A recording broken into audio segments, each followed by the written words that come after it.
So we are live. It is 7 p.m. for us. It is a little bit different time, obviously on the West Coast, about 3 hours difference.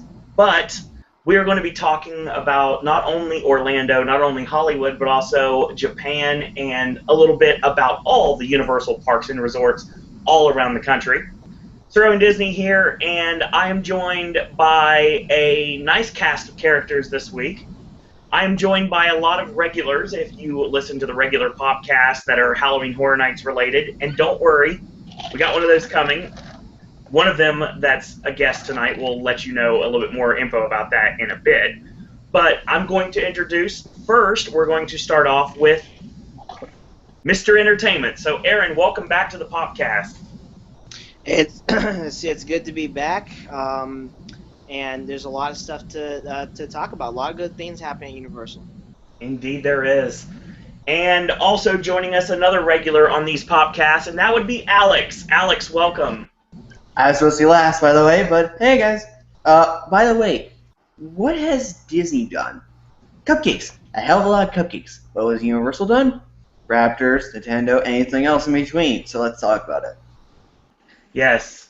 They also create a 1%er location where everything is way too expensive for most of its clientele. I like that. And I'm the Disney guy. Also joining us is our special guest from the Horror Nights Updaters. That would be Vic, Dr. Emmett Brown 1. So, Vic, welcome. Hey, what's up? And Tristan. Oh, sorry. And I like $10 cupcakes. Who doesn't like that? The cupcakes are glorious, and then when you have a birthday, they will feed you cupcakes like they're going out of style. They are Disney. They are Disney cupcakes. There's the mouse head confetti that's on the table when you're getting ready to show up there, and then they sing to you and they give you a cupcake, and then you go to the next restaurant and repeat ad nauseum. Which has some blue sprinklings, of course. I don't know what you're talking about. I did not notice any blue when I was looking at the cupcakes. Yes, we always have to make that reference, even on a non-Horror Nights podcast. Always and forever. Tristan was going to join us tonight, and he still might. He's having some technical issues right now. James was supposed to be a part. He's having some issues as well, so he's not going to be able to join us this weekend. And we'll talk about that later. Alex, real quick, since you were going to bring it up, and the only reason I didn't announce you last is because I had to bring out the special guest last. Can you talk a little bit more about what's going to happen on Saturday? Don't forget the Red Studio TV, too. At 7 p.m. Eastern Standard Time, we will be doing a Horror Nights podcast talking details about the ticket pricing, possibly the Hollywood announcement, and Frey vs. Jason, which is now official for Halloween Horror Nights 25. Yes. Join us then. Yes, that is something we are going to not get off topic as much as we can. I know that's a funny thing if you're listening to the podcast. Or if you listen to any of the HNU podcasts, you'll know that we can't stay on topic. But I will state that we have a plan of action, and we're going to try to stick with it. If we veer off course, then it just happens. Be along for the ride, and thank you, everyone, for joining us. If you want to tweet any questions, use the hashtag #YouNeedPopcast. And we can get your questions that way, or you could tweet any of us, which, of course, you have our Twitters as well. So. And spoiler alert, this will probably be over 3 hours. I think everyone should realize by now, when they see the word Popcast, they should probably realize they should get themselves a beverage and some food. Some popcorn, more or less, because we are talking about films, in a way. Yeah, in essence, we kind of are. So the first thing I want to go into right now is the fact that it's finally been announced, it's 100% official, Volcano Bay is coming to Universal Orlando Resort. There is a lot of things to talk about when it comes to Volcano Bay. But before we get into anything, we're going to talk about everyone's first impression on the announcement itself. So we're going to go to Alex first. It's been new time to finally show this sucker. I was like, yay, okay, so at least that's out. Okay, let's just think about what could be. And I analyzed this like a mofo when it came to it. Yeah, and actually I'm going to go into that in just a little bit, to be honest, because I have a lot of that analyzation that we can talk about later. Vic, what's your opinion on Volcano Bay? It is about time. Oh, no Universal. lie. It's going to be, just from the pictures of it, it's going to be so immersive. It's going to be absolutely amazing. And that slide they have that's going down through the volcano. Oh, it looks amazing. Count me I'm in. really excited to see that. Count me in. Exactly. Aaron, your thoughts on Volcano Bay? Well, I would agree with Vic. I saw the concept art, and it is visually stunning. I'm not a water park, theme park type of goer fan, but I guess it is in due time. Wasn't sure if this was in the plans for a long time or what. But it's actually good for Universal to have a park that is actually entirely built of surrounded by water. Of the concept, and it's on property. It's not off property like Wet and Wild is, because a lot of my friends don't know that Universal owns Wet and Wild. So Really? it's good for them to have that. Yeah, Yeah, I they do. heard that somewhere. Yeah. Well, I know they do, but I mean, I didn't know that wasn't like information that everybody knew. Yeah. Well, I think they promote it. I think when they in the brochures, maybe there's like a little mention of Wet and Wild now. Yeah, But yeah, just going back to the fact that it's a water park on property for Universal. It counts as a third park, so then they're one up almost against Disney's four parks, and there's a lot of Universal's just expanding. Obviously they found all this land, or they had all this land, and they finally want to use it because the budget allowed them to, thanks to Comcast.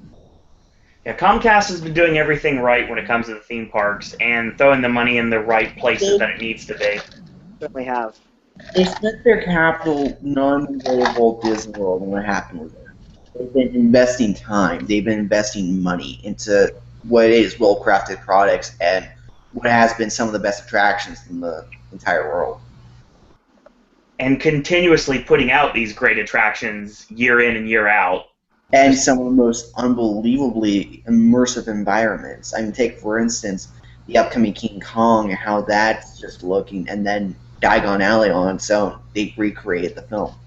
It's impressive exactly how great the Universal has become in the last like 10, 15 years versus what it was before. I mean, Universal's made a complete turnaround, and now they are literally a player. A bigger player than Disney, perhaps. Right now, even though you obviously have people that have brand loyalty, but give it about 10 more years, I think, if at the very latest, I think Universal is going to definitely start taking some people away year after year. They already have, and it's going to get bigger and bigger and bigger. Yeah. It's really weird because I'm a Disney guy, and Universal was always a location I would use, like a secondary location. And now we fast forward to now, and I'm staying on property. I'm valuing my annual pass more to upgrade to the Premier this year and to downgrade my Disney annual pass and spend more time on Universal property because what Universal's doing is just getting it done day in and day out. And here's the funny thing. Their hotels are like the Command Bay. Look at Oh that. my god, I love Cabana Bay, and I think everyone on this podcast does. I love that freaking thing because, first off, it is cheap. It is cheap. To the point where on some days it's like 90, and it's a really good benefit, too, because what's coming up, Volcano Bay, that's going to be something else entirely. And if you're specifically on the south side, you're going to have one hell of a view. Oh, completely. Especially of the volcano, if any rumors are to be believed of what we may see after dark. If it goes dark, we're dealing with something else entirely. Just make sure you don't see no European men in Speedos. Oh my god, it's like walk around Blizzard Beach for 5 minutes, you'll know exactly what I'm talking about. They are everywhere. Oh, God. God forbid they get on Brazilians. waterfronts, too. Not Europeans. They pretend to be just so they can get over their swimwear. You I didn't know. Yeah, you did. If Universal gets so big, you're gonna have to change your name to Sir Owen Universal. I mean, I've it all already- makes sense. It's funny you mentioned that because Ashley made a joke on a podcast we did a while back and called me Suro in DreamWorks. Oh God. And I'm like, DreamWorks has almost no connection to Universal anymore because they're basically one foot in a banana peel and the other one out the door. All besides the Green Ogre. Oh, For let's now. not get into that. For now. So, Orlando Informer actually put out a really awesome article about the Easter eggs that you could see if you look really closely in the concept art of Volcano Bay. And there's a lot of really awesome things that we have to look forward to that are not really visible by the naked eye unless you're actually paying attention. Yeah. So we've got the fact that the volcano will have slides going through it. You have the lazy river literally going through the volcano, kind of like the cave system at the Disney water parks. And Teben from OU basically said, when it comes down to it, there's an idea of using these like red and yellow LED lights after dark and making the volcano erupt with lava that way. That would look amazing. That would be one. It's so weird because you think, hey, look, you got this big volcano. You would probably expect like an eruption, kind of like how the Springfield power plant in Hollywood has its meltdown. But yeah, that's the best way to describe it, yeah. But it seems like they're putting that on hold for the nighttime. Well, it's funny because there seems to be like a tube slide, kind of like what they have, like the Dolphin Plunge at Aquatica, but more in tune to what they have at Atlantis in the Bahamas. Mm-hmm. That you see that big giant like body slide. You have it that way. The clear one. Yeah, and I think that's something that we're looking at that's going to be coming out of the volcano at Volcano Bay. And what's inside the volcano could possibly even trump everything in the water park area in Orlando. It's a whole game changer. The entire location is. And if we, as you know, the annual pass will eventually change by the end of next year. Mm. It'd be really interesting to see if they classify this on the rings, because they kind of are with Islands of Adventure and Universal. Yeah, and I honestly think that Universal's also going to try to break some records too. So they're never cocky in situations like this, right? And right now they're basically saying, look at me now. You know, they went in this going, hey, yeah, you need to pay attention, and I'm really interested to see what the hell's in the volcano more than what's outside, besides the nighttime possibilities. I mean, it would be honestly cool. I don't know how well it could actually work out, but it would be really cool if maybe you have the volcano potentially kind of like you have the funnel slides, like the toilet bowls they would have, would do it, but you come out the side of the volcano. It looks you actually like slide down that. We'll be doing that instead of the volcano. Maybe one of the racing raft rides that you have where you go down in different lines, kind of like what they have at Blizzard Beach. Yeah. I could see that, honestly, coming from the top of the volcano if they want to do it that way. Although, from what it seems, a different slide is going there altogether, which is number 2 on Orlando Informers. Yeah. We're talking about a lot of the way that they're talking about the slides being red, green and blue and yellow. I mean, it seems a lot like they're setting up the Aquatica killer here. Pretty much. They're basically trying to kill Aquatica completely. Now, not to say that they're not still using their own transportation at their on-site resorts to get people to SeaWorld and Aquatica, but I think that this is more based in that color scheme and based in that theming. So I think that's going to be taking a lot of business away from them. Which the funny thing is, we're already questioning how the parking will go for this park. There's a lot of people that were talking about doing a parking garage and having people walk over, bus them over. I mean, they could do it that way. And then there's the idea of, and Hate to Fly and the Gens OU kind of saw this interesting. The Sapphire Falls parking lot. It's abnormally larger than its convention parking lot. Yeah. I think a Sky Bridge is going there. I think it's a possibility. Vic, thoughts? No, I agree. The question is, like, it'd be really interesting for the walk because now you're dealing with two different parking structures, one for resorts and one for the theme parks. And the resorts would take you for getting to the park if you want to go on the boats, which I think that's becoming more and more the case. If you look at it from that perspective, you could very well see the boats being the transports of the parks and Sky Ridge being the way to get over to Volcano Bay from Sapphire.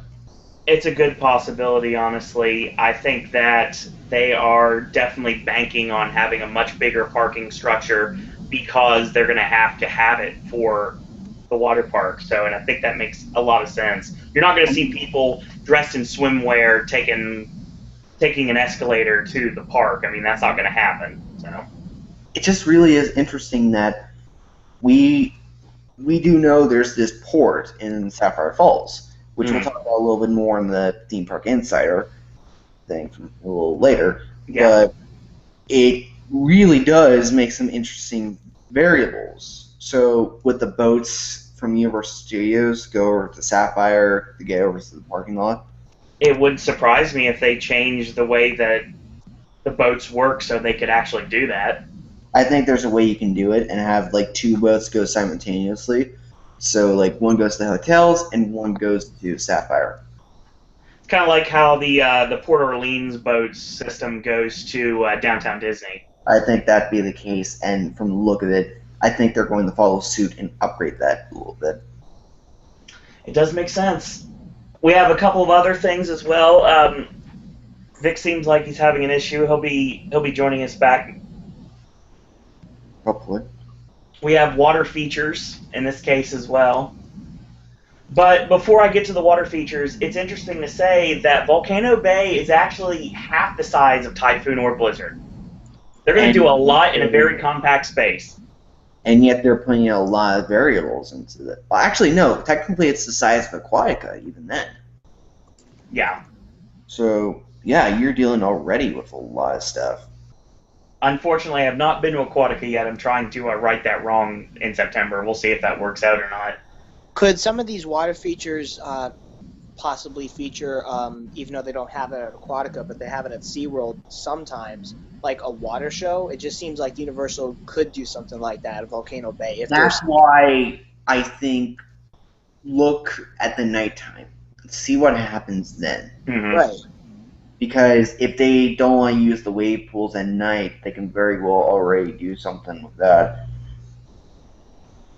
Well, I mean, it's a joke, but it's true. And even though I know that people are going to laugh at this, but it would be interesting if they would take the actual wave pool at night, and you would have the LED lightings that is red, and then you would have like maybe cool down the waves just a little bit to make it work better, and then bring out a shark and do the Jaws thing that they talked about doing as a joke.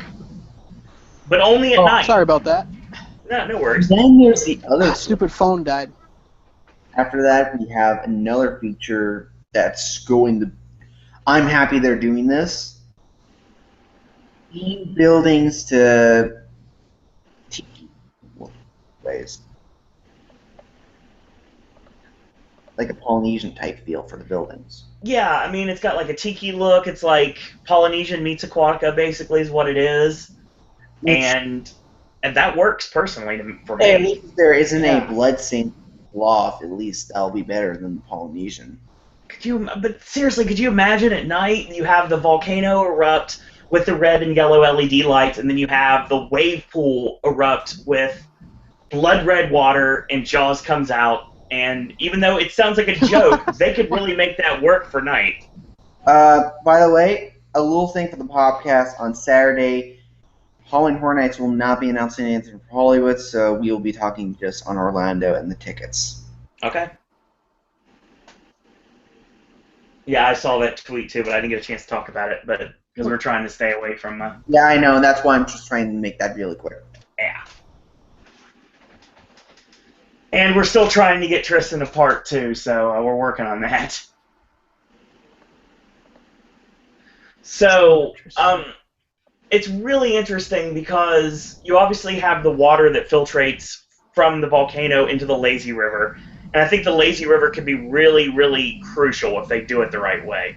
Which is why I think we're going to see some shit go down there. Well, obviously we have Discovery Cove that is phenomenal, and they've got their lazy river, but they have certain spots in the actual lazy river that it actually gives you a warning first. Then all of a sudden you're swimming along, and next thing you know you're like 15 feet deep drop. So if you can't swim, you're screwed. But I could see something like that, and I could see maybe like theming it, maybe like putting it into darkness, maybe doing some small screens to maybe like utilize that way, and really make it something that is unique to Universal. What comes inside the volcano will probably blow Disney out of the water. They're going to have... Well, yeah, it's funny because you have Typhoon and Blizzard really haven't done anything in years. Nope. And the funniest thing, with this water park, the Lazy River, you can very much do something like a Popeye Rapids and make it family-friendly and more inclined within, you know. You could do some water rides. You could do a water coaster. I mean, I love the Crush and Gusher, and I really think that would be something like that, but to a higher extent would be something I would love to see, a water coaster of sorts at Volcano Bay. And the funniest thing is, the stuff that, because Steven said there's a lot of stuff going inside that volcano. Yeah. You're dealing with a lot. Also, quickly back to the wave pool, there was a patent, I think, a year or two ago about the wave pool design. Mm-hmm. And they would be doing something extraordinary. Like, the waves, there'd be 3 waves going all together and they'd clash. Yeah, I can see that. It would make it a first. It would be great if they could do what they do on Disney property with Typhoon Lagoon, do like a surf school type thing would be nice too. If they really could use that, they could do that during the day, like early morning. It'd be extra money. I think it would work. Yeah, no, if they had the money, it could work. I mean, Disney's going to have to really step up their game. Whatever Universal's doing. Obviously, they don't have to like mock what they're doing, but at least come up with something. Now they have a whole new water park. And they would have wanted to do something. They would have done it in 2011. Yeah, that's true. They would have done. I mean, they can't do it now because all the Typhoon Lagoon and Blizzard Beach does is just close for bad weather. And now we have the problem at hand of look at the past 5 years since Hogsmeade opened. Every year attendance has spiked for Universal, and Disney's is starting to go down slender, but not too much, even though it's rising a little bit because of the higher tourist count. Right. Mm. You're dealing with a different landscape here. And I'm really considering what happens to Volcano Bay when this is all said and done. What happens to Typhoon Lagoon? What happens to Blizzard Beach? And more importantly, what happens to Florida? Disney's got bigger problems right now in the parks before they even think about worrying about the water parks right now. And they should have had those problems fixed by now. Because seriously, they should have had the problems fixed. Much like what happened with Frozen. They should have had it in Hollywood Studios. They should have done something new to it. But they're not. The capacity is going to be a nightmare. It's the wrong place to put it, and it's the wrong time to do it. Yeah. They have other plans for Hollywood Studios, though. So Yeah. Frozen should have been included in the plans right from the get-go. It could, but Epcot, if you look at all those parks, Epcot's probably the lowest one for attendance. Except Food and Wine. Food and Wine, that's it. And all the festivals they have, it grows. That's all they've got are festivals. Yeah. Here's the thing. Epcot's doing fine. It's stated. But there's things you could do and not do. The thing that's having the most backlash, and I'll agree with hate, Hollywood Studios is a catastrophe.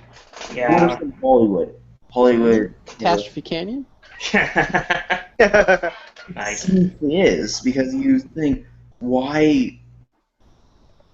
It's a bad park. It's a really bad park.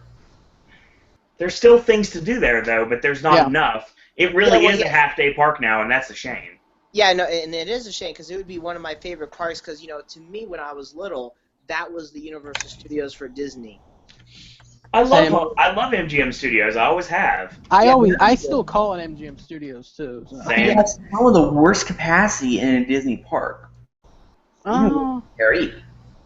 But, I mean, you're adding more capacity to Toy Story and Soarin' because Yeah. you're creating new show buildings for them. So, I mean... Well, true, but Toy Story should have been done about now, too. Yeah. They could have gotten it done by 2010, 2011. They could have started the Toy Story Playland as well if they really wanted to go that direction. And what are they doing right now in Hollywood Studios, besides Frozen and Star Wars Weekends? They're focusing on Frozen for this summer and seeing how that does, and it still does great business. So, I mean, that's all they really need to do right now, apparently. All they've Yeah. done... That's all it could do, but it does get dull after a while. I mean, it does Yeah. seem like there's too much Frozen. Although, there is one good thing out of this, and it is the Great Movie Ride. They've actually put that up. Oh But yeah, that isn't enough. it's not. No. Yeah, for that park, it's not. And with the rumors of Falls Lake closing, it's not going to be good. Hollywood Studios, I can't even call it a transitional period. They're just in dire need of something right now. They are.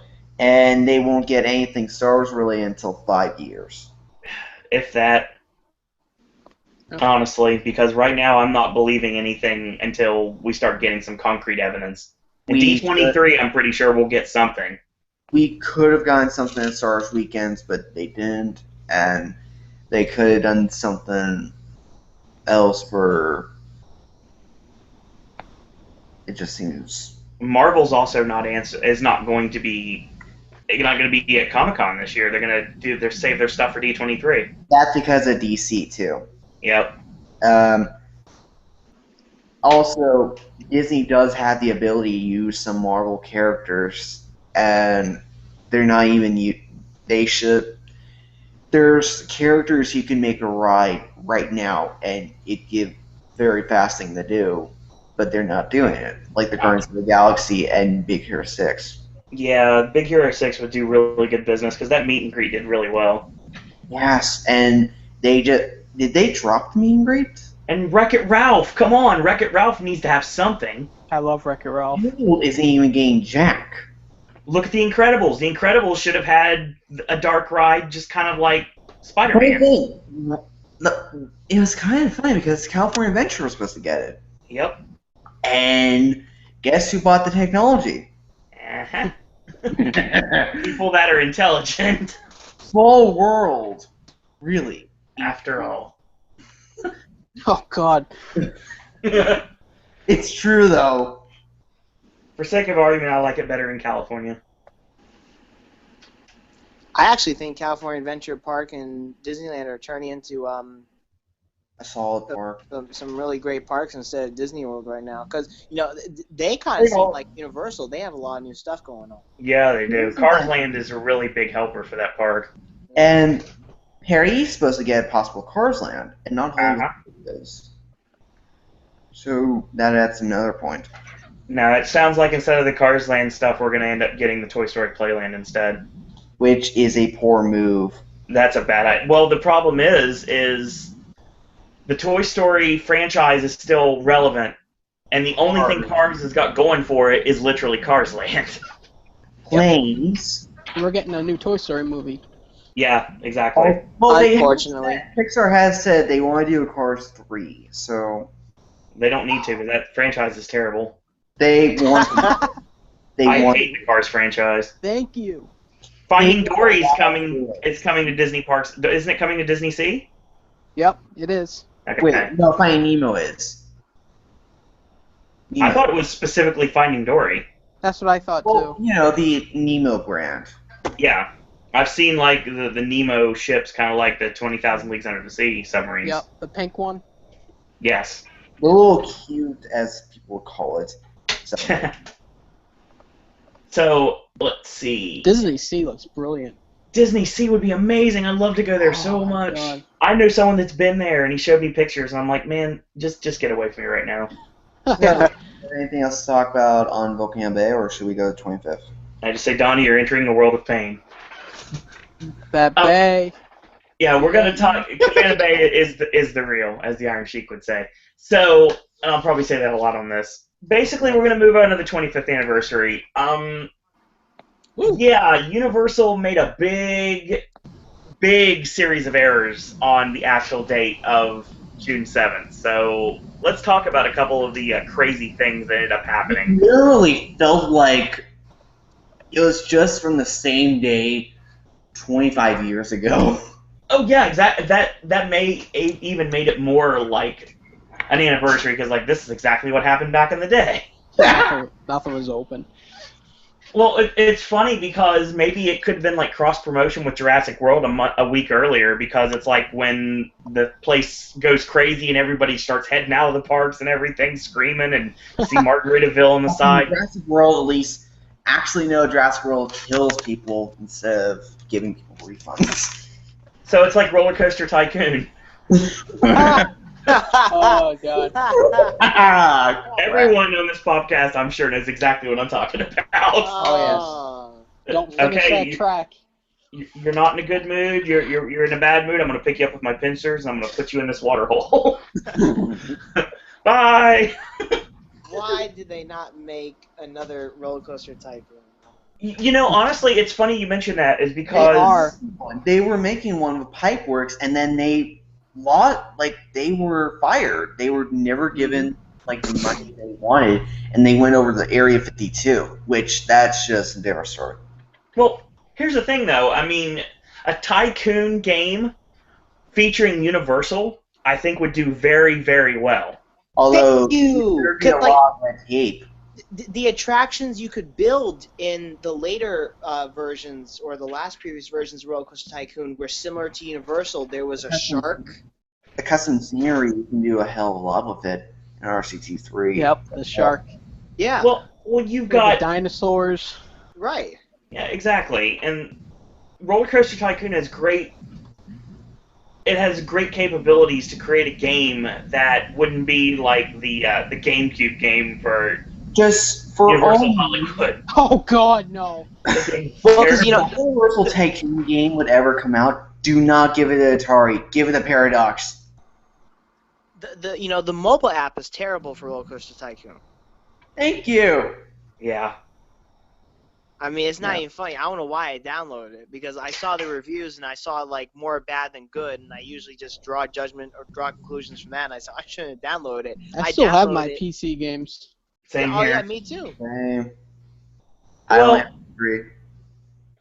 Well, the reason I say bringing up Universal to a Tycoon game, you can do Universal Orlando, Universal Hollywood, Universal Japan, Universal Singapore, and you can build attractions that currently exist or former attractions and do it that way. Kind of like how, I don't know if you heard or not, but the Tycoon series did a partnership with SeaWorld a while back, and they've done... Six Flags. They did one with SeaWorld, too. Oh, they I did? think that's a different company altogether. There is a Tycoon game that does exist that I'm looking at. That's SeaWorld. SeaWorld Tycoon? Yeah, SeaWorld Tycoon. It is a Tycoon game, so, I mean, you have that concept is out there. I've played the Six Flags game, too. But, I mean... So, on SeaWorld Tycoon, you can actually, get the... you can actually build the whale theater and watch the killer whale kill the trainer? Oh, God. That's a low blow. That's a low blow. Six Flags must be even better. I'm gonna start... Oh, wow. Let's watch this crash into the wall. How much crap can you get in the bathroom? Your Superman's too tall. No, it's not. There's no brakes. There's no brakes! Hey, the hype train never has brakes, though. And I know this is off subject. This is like an entirely different park, and I know how Sarah and Disney feels about Six Flags. I didn't know there was Six Flags in Mexico or Mexico City, wherever it is. Oh, yeah. The Ghostbusters. That's really bizarre. I'm like, okay. It is a laser tag type of attraction. which is what I said that Orlando needed. Really? I'm not into laser tag, so I guess you have to be into that if they brought it back. Well, it makes sense. Well, isn't that what Men in Black is, laser tag? No, not really. It's kind of like It's a shooter attraction. It's more of a video game. It's Buzz Lightyear. Yeah. Well, Buzz Lightyear times 10. Yeah. Buzz Lightyear with like a lot of more interesting things. Is it an intergalactic kicker? Yes. And we still have the sci-fi theme, but it's a completely different sci-fi theme. So, we'll talk about a couple things that happened. Like, on this occasion, all the credit card machines went down. Oh, yeah. And the ticket computers, they were given issues. The Wi-Fi went out in the entire park. Resort. Yeah. The Wi-Fi sucks anyways. Not always. Universal It does. Wi-Fi is great if you can get it to work. Yeah. Disney is a color world altogether. Disney's Wi-Fi is getting a little bit better because I actually got a good signal in downtown Disney, and I've never been able to do that in the marketplace before. So that's a different problem altogether. Yeah, I can see. Go to send a text, and you look down 2 hours later, and it's still not sending. Well, Universal's Wi-Fi used to have to connect to that website in order to get it to work, and Oh, that was terrible. I'm glad it's not doing that now. Oh no, it still does Chuck that. your You still phone. have to go to Xfinity and say I agree to the term. It still does that. Is that what you're referring to? It was worse before. Oh. Yeah. I couldn't get it to connect at all. That was the problem. So, for the anniversary, we got Above the Arch for like, what, a couple days? Although I think it's The big 20, the gold 25, and that was it. No, wasn't it more like a copper? Yeah, I'll give it that credit. Yeah, pretty much. It's gonna come back. Well, we're promoting the Minions movie now, which is going to come out in July, so I mean, it's there now. Yeah, I know it's there now. It's not coming back. It's not coming back. I The mean, next- it's good. They're keeping that Minions up there. The next thing you see up there will probably be the Rock the Universe logo. Yeah, and then after that, Horror Nights. Yes. They better bring that screen back. I have a feeling. I do miss the screen. Yeah. I have a feeling it'll happen this year. I hope so. All right, But- back to Plaintiff. Back on Universal. You knew it was gonna happen. Just kidding. I know. We've got the pin, which I'd love to have, Yeah. and it's a cool-looking pin. I'm not gonna lie, but that's it. There's a park map for that day that looked cool. No And- reference. Yeah, exactly. And it's interesting because, like, that's all they did. That's it. Well, wasn't there supposed to be like the digging? Well, there also was, like, the special character. Well, no, the special characters weren't out. They were out Don't for forget That's- those lovely window FW. displays. What'd you say, Vic? Don't forget those lovely window displays. The window displays are amazing, but Yeah, they've never done. Displays are badass. Yeah, That's they are. that's the celebration right there. What are we complaining about? I'm just kidding. I'll be licking the glass of the What we also got was the Yeah. Minion Scavenger Hunt. I want to bring up the Minion Scavenger Hunt. Thank you for the segue, Alex. Much appreciated. It was there. Yes, we just wrote it right in there, Those like a Disney manager. A Universal Manager. They have them too. I've actually seen Disney management writing segues before, so Paul Blart. don't even go there. I'm not going to curse on this podcast. So, the Minions are basically being promoted with a scavenger hunt. And if you are around the park right now, while supplies last, if you're at Super Silly Stuff, or you're at Lowe's World Pacific, or if you are at Cabana Bay, or at the Universal Studio Store in City Walk, you can pick up a card that is basically a scavenger hunt with the Minions. And you basically find life-size Minions throughout the park. It sounds like an awesome idea.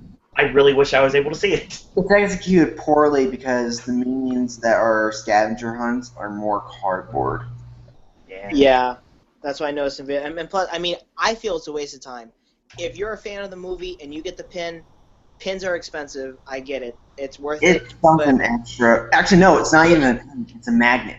Oh yeah, Yeah. Oh, there you go. So to me, it's a waste of time if you're not a fan of the movie, or if you're a fan of the movie, you know, like you just said, you'd be like, "That's it, a magnet." But it's got to be fun now, honestly. It adds some if you're like a local and go to the parks often, Yeah. it's nice. You wouldn't want to do it again, though, but it's nice. It's true.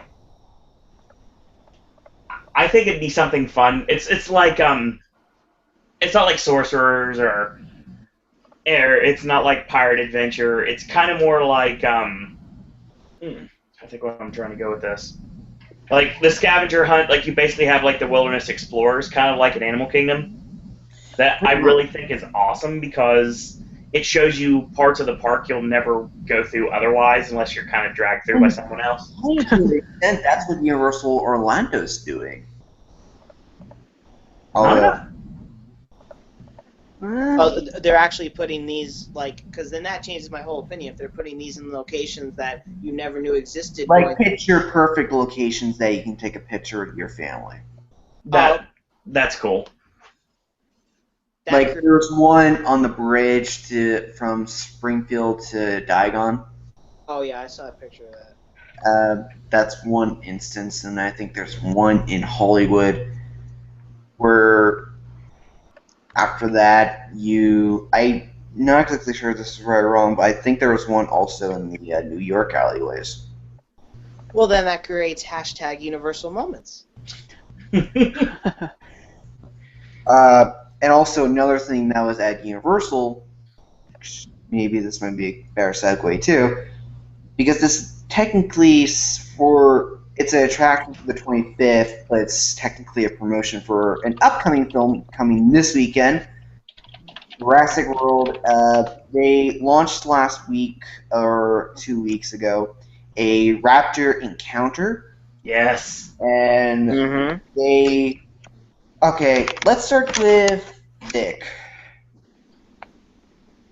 Vic? Yep. Let's talk about the raptor encounter. What's your thoughts? I think it looks amazing, and I'm going to I actually leave out for Orlando on the 23rd, so I'm definitely going to be checking that out. Something I want to do. I think the puppets look great, too. Owen? I honestly think that there couldn't be better use of that technology, honestly. And the fact of what it really is, I'm not going to spoil that to anyone that doesn't know, but when it comes down to it, you really can't tell when it's charging at you. Mr. Entertainment? I think it's innovative. You know, it's making Universal really a game changer once again because they're using technology that Disney is going to be way too late on using. They tried this too. They tried it and they failed. Yeah, they failed miserably. But like Star Wars Disney said, not to give away too much. It's just really, by the videos that I've seen from so many theme park bloggers, and usually they do one video on an attraction or an event. They've done multiple videos on a raptor encounter because it's just so cool to just capture on film. My thoughts about this are this. Every single day, you see a better fluidness to how the raptor encounter is. It's becoming increasingly better of an attraction due to the work of the staff. Agreed. And my God, this is one of the most amazing meet and greets Universal, hell, any theme park has ever had. It makes you feel like, holy shit, this is an actual dinosaur. And oh yeah, it really does immerse you into that environment in a way that you never really felt. And before we go to another topic, I do want to bring this up. Jurassic World comes out this weekend. Yep. Let's talk about box office real quick. This film is tracking a 300 million to 350 million for its opening weekend, counting domestic and international. Where do you guys think this is going to go? And if we see a jump in box office revenue, do you think they're going to fast track a Jurassic World themed attraction, presumably the gyroscopes, Universal Studios Florida or Universal Studios Hollywood? Vic?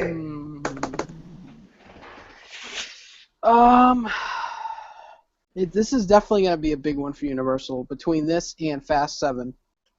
The question is, how big? Oh man, that's a good question. Do you want us to come back to you? Yeah, just come back to me. All right, Owen. Yeah, I'd say north of 300 million this weekend. It probably will be spurred on by the fact that there are a lot of people that really want to see this movie, and a lot of great early buzz is going to push that. I think that it's going to do quite well, and once it does succeed, with the triple threat of this summer being Furious 7 and Jurassic World and Minions, I think Universal is going to have an amazing summer as a film production. Entertainment? I'm not going to even say if. It is going to do fantastic at the But box the office. question is how successful. I think those projections may be a little over exaggerated, but then again, this is a movie that hasn't had a sequel, and people think this is not a sequel because it's got a different time. It's a sequel. It's a continuation of the story. This is what the 3 movies have been leading up to. No, it's not even taking place after Lost World and Jurassic Park 3. This takes place after the first one. Yep. Yeah. So, it's basically legitimately part 2. I mean, to me, I can never watch or get through the Lost World because I just think it's terrible. So, but... The less said about Jurassic Park 3, the better. Jurassic 3 was good, but then when I look back at it, I'm like, yeah, that was kind of lame too. Sometimes it's always the first film that kind of starts it and it's everyone's favorite, but that's just my opinion. But going back to Jurassic World, when it's very successful, I think, why doesn't Universal just close down certain areas of Jurassic Park and then turn it into Jurassic World in Orlando? The funny thing is, and this has been said on USH forums, what if this film was successful? What if, come Grinchmas, we see construction walls go up for both Hollywood and Orlando for Jurassic Park? I wouldn't be surprised as long as Comcast keeps pumping that money. I wouldn't be surprised. Because there is one rumor, and that is to finally do what needs to be done to Jurassic Park. Yeah. Upgrade the animatronics from the ground up. That's the only way you can improve the animatronics. That's what I was gonna say. Update the River Adventure. There's a lot of... It's basically just it's a walkthrough now, which is sad. People still ride the rides. They still do the attractions, but basically a lot of people just step through it just to get to Hogsmeade. And that won't be the case if they revamp everything. Yeah. And I wanted to say earlier is that Raptor Encounter seems to bring, in my opinion, more attention to the Jurassic Park area than before. Yes. Yeah, because as a resident, I would always walk through Jurassic Park because it seems like a sights type of area of the park. I'd never ever wanted to do one of the rides. I did the River Adventure. I had neck issues after it because it just whips you back really hard when you go down the drop. I don't think I'll ever do it again, but if they refurbish it and maybe not make it a water or not make it keep it a water ride, but just like make the drop a little lower, not taller. That will never happen. Yeah, I know it'll never happen, but the more likely thing would be an upgrade to the current attraction. And here's the funny thing: they can pretty much get the cast of the film, Bryce Dallas Howard and Chris Pratt, to do some quick scenes. Yeah, totally. Then they could very well upgrade the boat colors, like a blue or a green, and they could upgrade the animatronic show lighting and the ride name to Jurassic World River Adventure. Popcast. It is a possibility. I think we see a Dominus Rex photo op before too long, too. I think Indominus Rex is coming. It's not exactly now, and more or less by August. Yeah, because if you don't strike while the iron's hot, then there's not going to be enough buzz to it. And there's supposed to be sequels after this, so no matter what, the iron will still be hot. Oh yeah, it's gonna go, and I won't. If you're a fan of the first one, you're definitely gonna love this movie because I've heard there's some Easter eggs in there. The funniest thing, this is not a spoiler, but the Dilophosaurus isn't in Jurassic Park, like Jurassic World, ironically.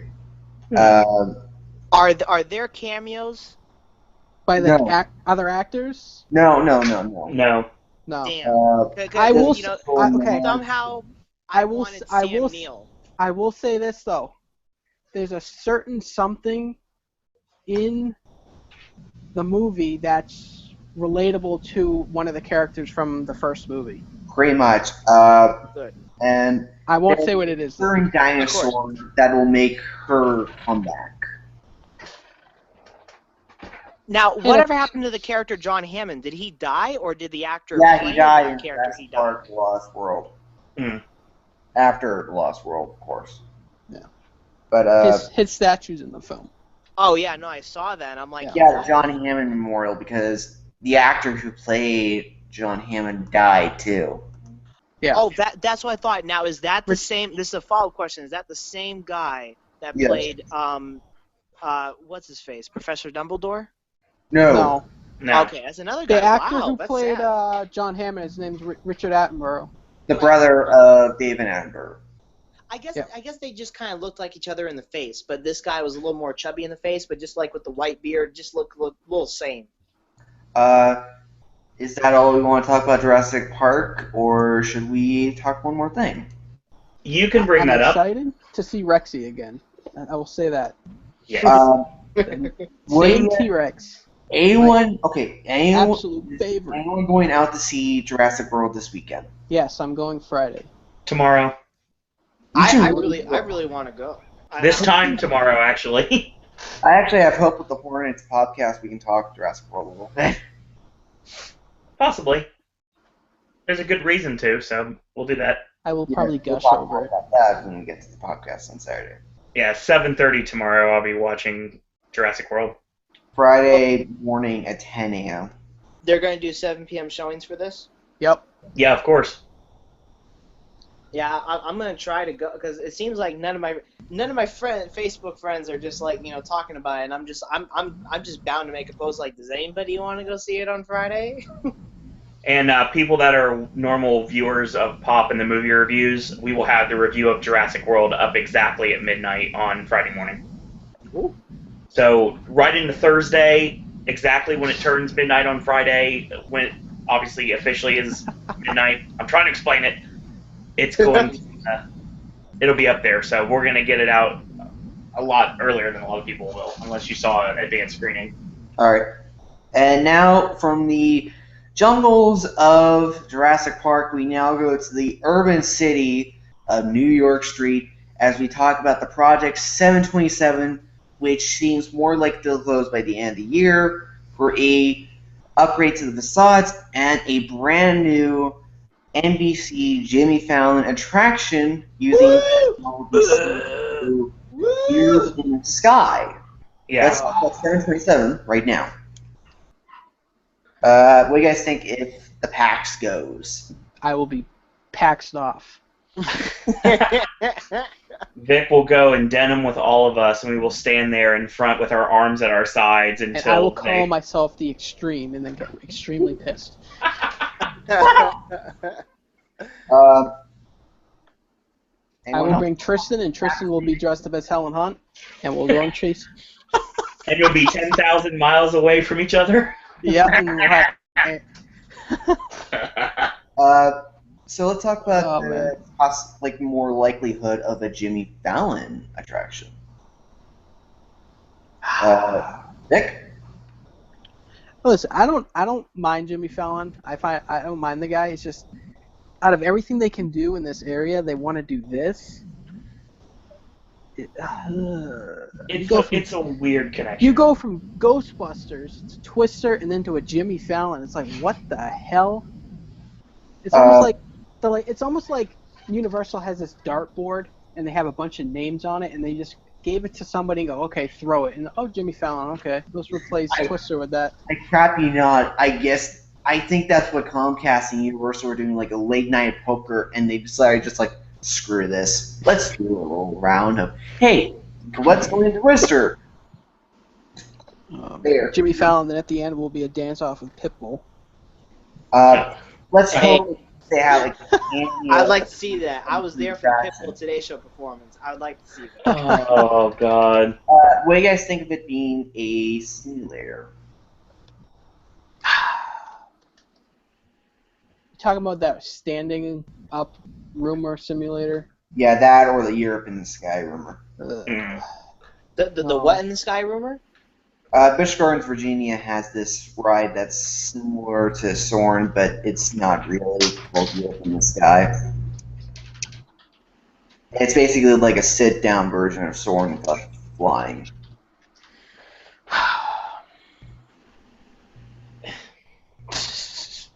To me, I don't care about the ride. I just think it's a plus. Anything that's new, regardless if it's a good or bad thing, is going to end up being good in the long run because someone's going to be enjoy it. Eventually. Then you have the Twister Shop, and that's supposedly going to be at NBC. Well, I got a lot of thoughts about this NBC connection here. Yeah, that's what I want. I mean, well, before you give your thoughts, I mean, you got to, realize that every time we go to the Universal parks, we all have to remember who's the one that's really in charge. Yes, but you see the NBC advertisements all over the place. Although, surprisingly, in New York, which we'll talk about this when it comes to facade, the facade is supposed to get a major redo from the perspective of having actual New York building, finally. Because I think NBC is going to have a much more heavier presence at Universal Resort, because you got the advertisements, you got possibly Jimmy Fallon coming, and then you also have the NBC Sports Bar and Brew. And I think Teben posted this also on OU, that the facade for the attraction would actually be the Comcast building. The Comcast building. Why wouldn't it be where Jimmy Fallon is at in New York City? Is it Studio 54? Why wouldn't it be that? Studio 54 would be like the front, but the main background, facade, would be like the Comcast Center. I don't see that. That's kind of annoying. Technically, I think there will be at least one huge ass signage of the NBC symbol of Comcast, because you know what? They've actually kind of earned this one. Yeah. They've earned their own self-advertising. Yeah, well, after all the money they gave to Universal for all these great attractions, so we should be thanking them. God. Hey, at least it's not as bad as what Antarctica will be. I'd rather have that. No one would rather have Antarctica than anything. I don't want Jimmy Fallon, though. I don't want anything. I want movie attractions. Hey, at least Hello Kitty's not going there. We'll talk about that later. Yeah. Yeah. Someone's excited about Hello Kitty. Simmer down. Yeah, and they're definitely not listening to this podcast. Yep. Okay, here's the thing. Now, I can see the Comcast logo somewhere. That's fine. But the facade, if you want to do it right, you want to do this perfectly, you do 30 Rockefeller Center. Make it exactly the same look that you have in New York. Yeah. But that's the New York besides that, park after all. Another building next to it, just to emulate the New York theme a little more. I've got a lot of things you could possibly do with this New York section if they really wanted to do it Just right. for the love of God, no, not the building from King Kong. I forgot what it was called. No Empire State Building? No Empire State. For the love of God, no Empire. Well, maybe a forced perspective like they do with the Eiffel Tower in Epcot. Maybe. Like the cable in the way. Maybe like the Brooklyn Bridge, too. I mean, a lot of New York landmarks would be something they could use. What I would do if it was me, now granted, you don't really have this much space that I'm aware of that you could totally use. But I don't know how much soundstage space you could use for this if you really wanted to. It's going to be a renovation of the interior. Because if you're doing a New York section, I would think you would play on the history of NBC. And the attraction itself would be a list of the former Tonight Show hosts. And then we lead all the way, we go through Carson and Steve Allen and Jack Parr, and you end up Conan O'Brien, and then you transition to Chin Boy and, of course, Jimmy Fallon. So Conan O'Brien, this is the Tonight Show, though. Yeah. Conan was actually was with NBC before he went to Warner Brothers. Which I'm pretty positive that would be a very short mention if it was done that way, given all the heat between the two sides, obviously, but I can see that happening. You would go through the Rainbow Room, lead into the studio where everything is filmed, and you would utilize this attraction. I would love if they had a way to do like a Saturday Night Live improv show. I think that would be great. That'd be awesome. You know, they either need to do that, or I've been saying for the longest time, maybe I didn't say it to you guys, but please take away the I Love Lucy tribute and put SNL tribute. We'll be talking about that We'll soon. talk about Lucy in a little bit, actually. I love Lucy. That's cool. Oh, Wade Barrett needs to talk to you, Aaron. We'll get to that later. So, basically, you utilize the 30 Rockefeller Center. You play up the fact that it really is like the closest facsimile you're going to get to being in New York without being there, and really use the New York section to the fullest of its capabilities.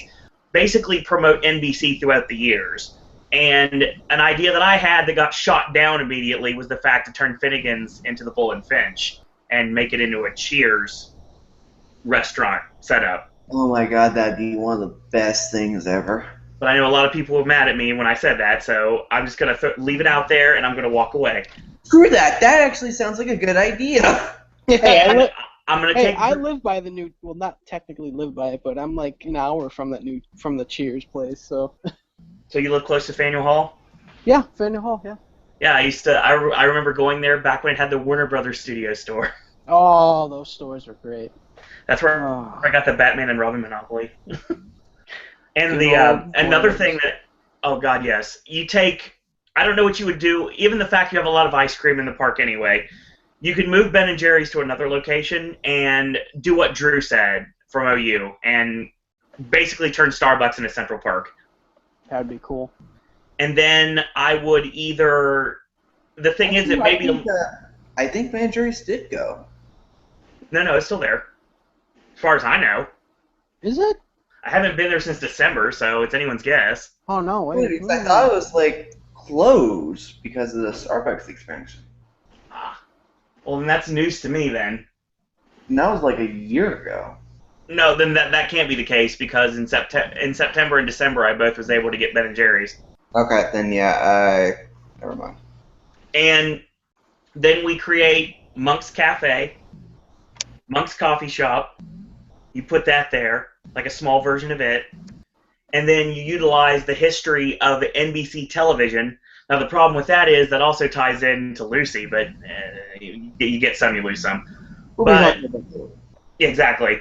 I would say take the entire New York section and turn it into what New York really is. I mean, New York is kind of disjointed. Obviously, the Mummy really does not fit there, but I guess given the fact of what used to be there, it makes sense that it got taken over. But I like the idea with, if you're really going to go all out with NBC, I would honestly really go all out with NBC and make it work. Because honestly, I don't know if you guys will agree with me on this or not, but when it comes down to it, I don't know how well Jimmy Fallon is going to do internationally. He'll do very well nationally, and this is just going to be more or less for the facade work. Basically, for the international guests, it's probably going to be one of those, it's a new ride, let's go ride it, whatever it is. So It won't be like a, hey, we know this guy. It's like, yeah. Who's this guy? Hey, they better sell Jimmy Fallon's Ben & Jerry's ice cream. I'm actually awesome. excited about the possibility of them, That stuff is so good. like a full-on NBC store. I want to see a store. That's what Aftershock's going to become. It's going to become the NBC studio store. I'm actually excited for the most. Here's an idea. What if we do get like some sort of Saturday Night Live? It's a great idea. There's so much improv talent in Orlando that's not being used. Here's the thing. You could do this in a way that... Unfortunately, I'm going to go back to Green Guts here and talk about the holograms. Okay.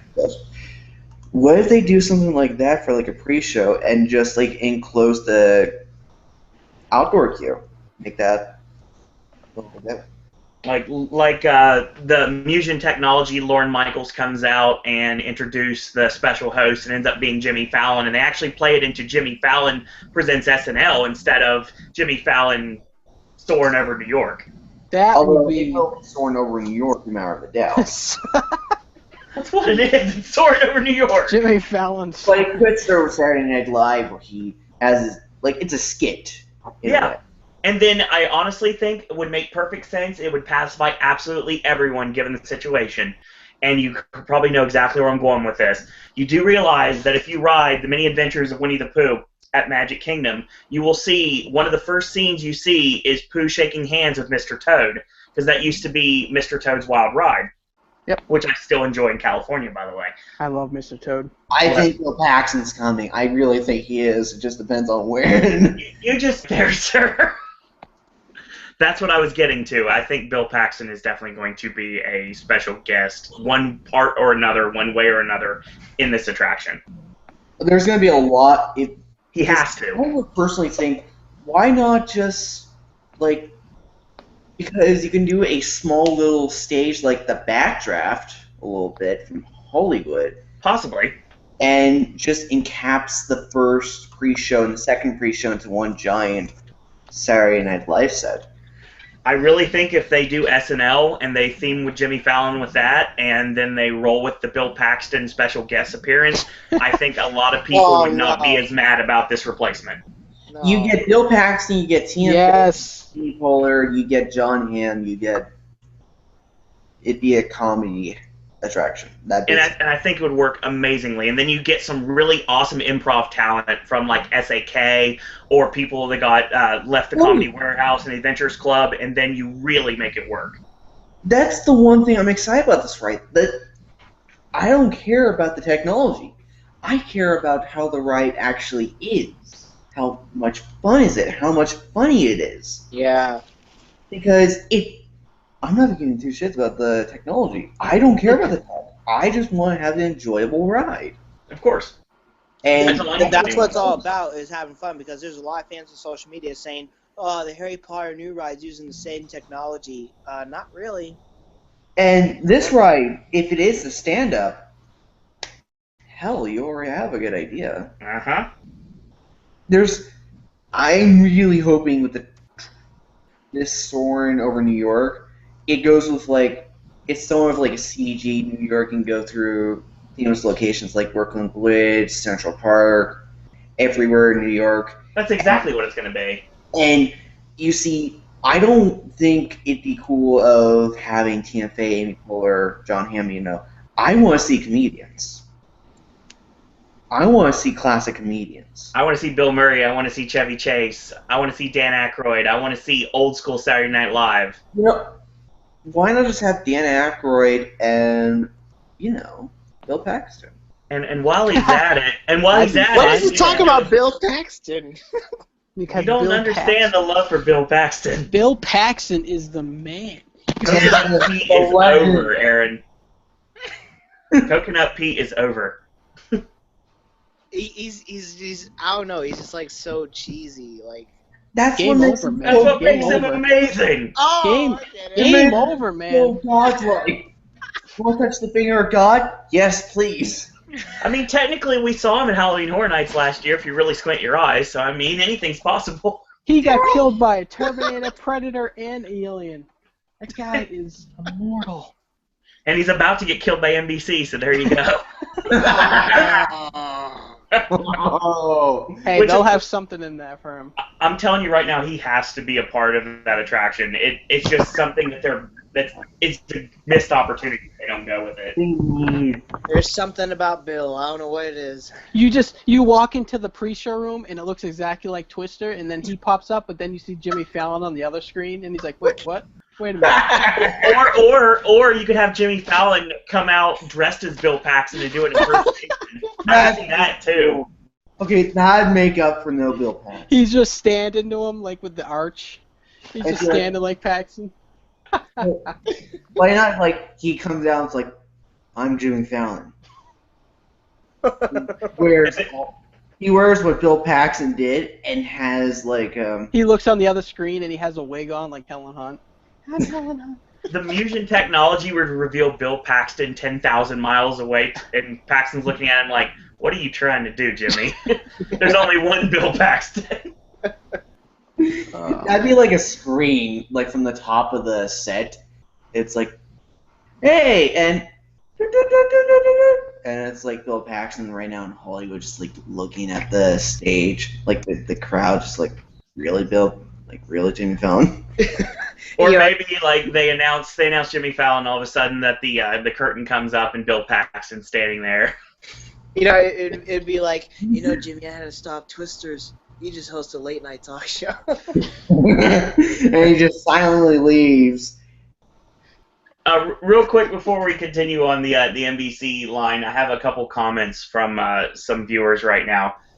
Chris, zombie guy, Chris, definitely posted something about Volcano Bay. He does mention it's going to change at night, different lights, and some casual drinks. So yeah, maybe it's that swim up tiki bar they were talking about on OU. Yeah, that'd be one hell of yeah. So I wanted to mention that, and there is a question from Will Smith, who apparently likes to send us Popcast questions, because he does every time. The Will Smith? Not the Will Smith, just Oh, Will your Smith. son sucks! Because I was just watching Men in Black 2 last night, so that would be amazing. He's in your head, Aaron. He is in your head. So Will Smith asks, I heard a rumor that the new Nintendo Land will be where the sprung tents for Horror Nights are. Is this true? It'll be located in Kid Zone. Not much is said. Yes. Parkscope has said that Kid Zone will be that's the location they went right from the get-go, and that's what they intend on. Because we all know how relevant Fievel is now.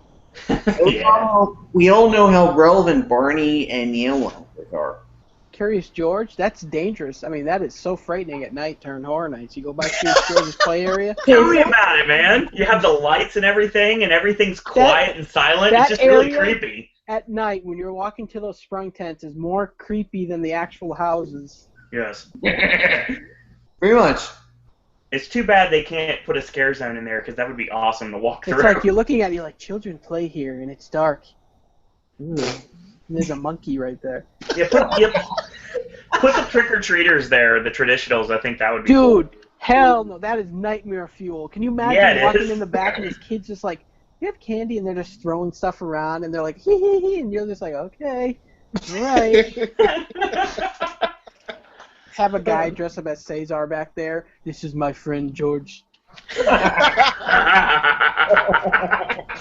Nice. So, real quick, since we are apparently going to do a little bit of Nintendo talk here, because that's what it seems like we're degenerating into, given back the question. We always do it. We do. Yeah, by the way, if you're curious, we are kind of debating if we're going to be doing an E3 podcast or not. That may end up happening via one form or another soon. If we don't, then we might be on the Horror Nights podcast. There will be more than one. There looks like there may be more than one E3 podcast. Either we're going to do one or HNU is going to do one. It's up in the air right now. I guess stay tuned for Either that or we both merged.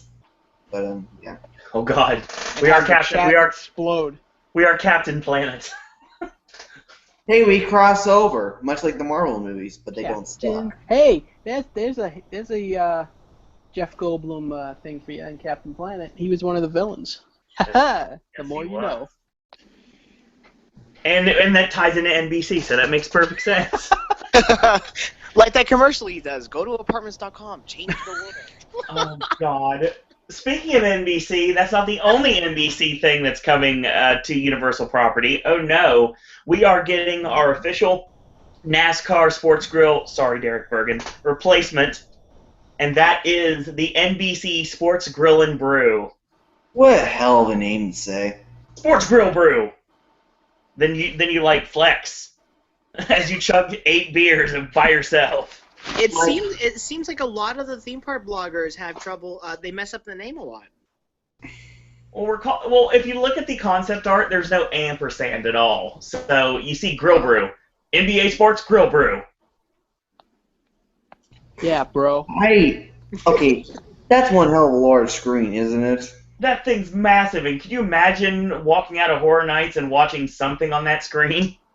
Oh, you know for a fact they're probably going to play at least one game.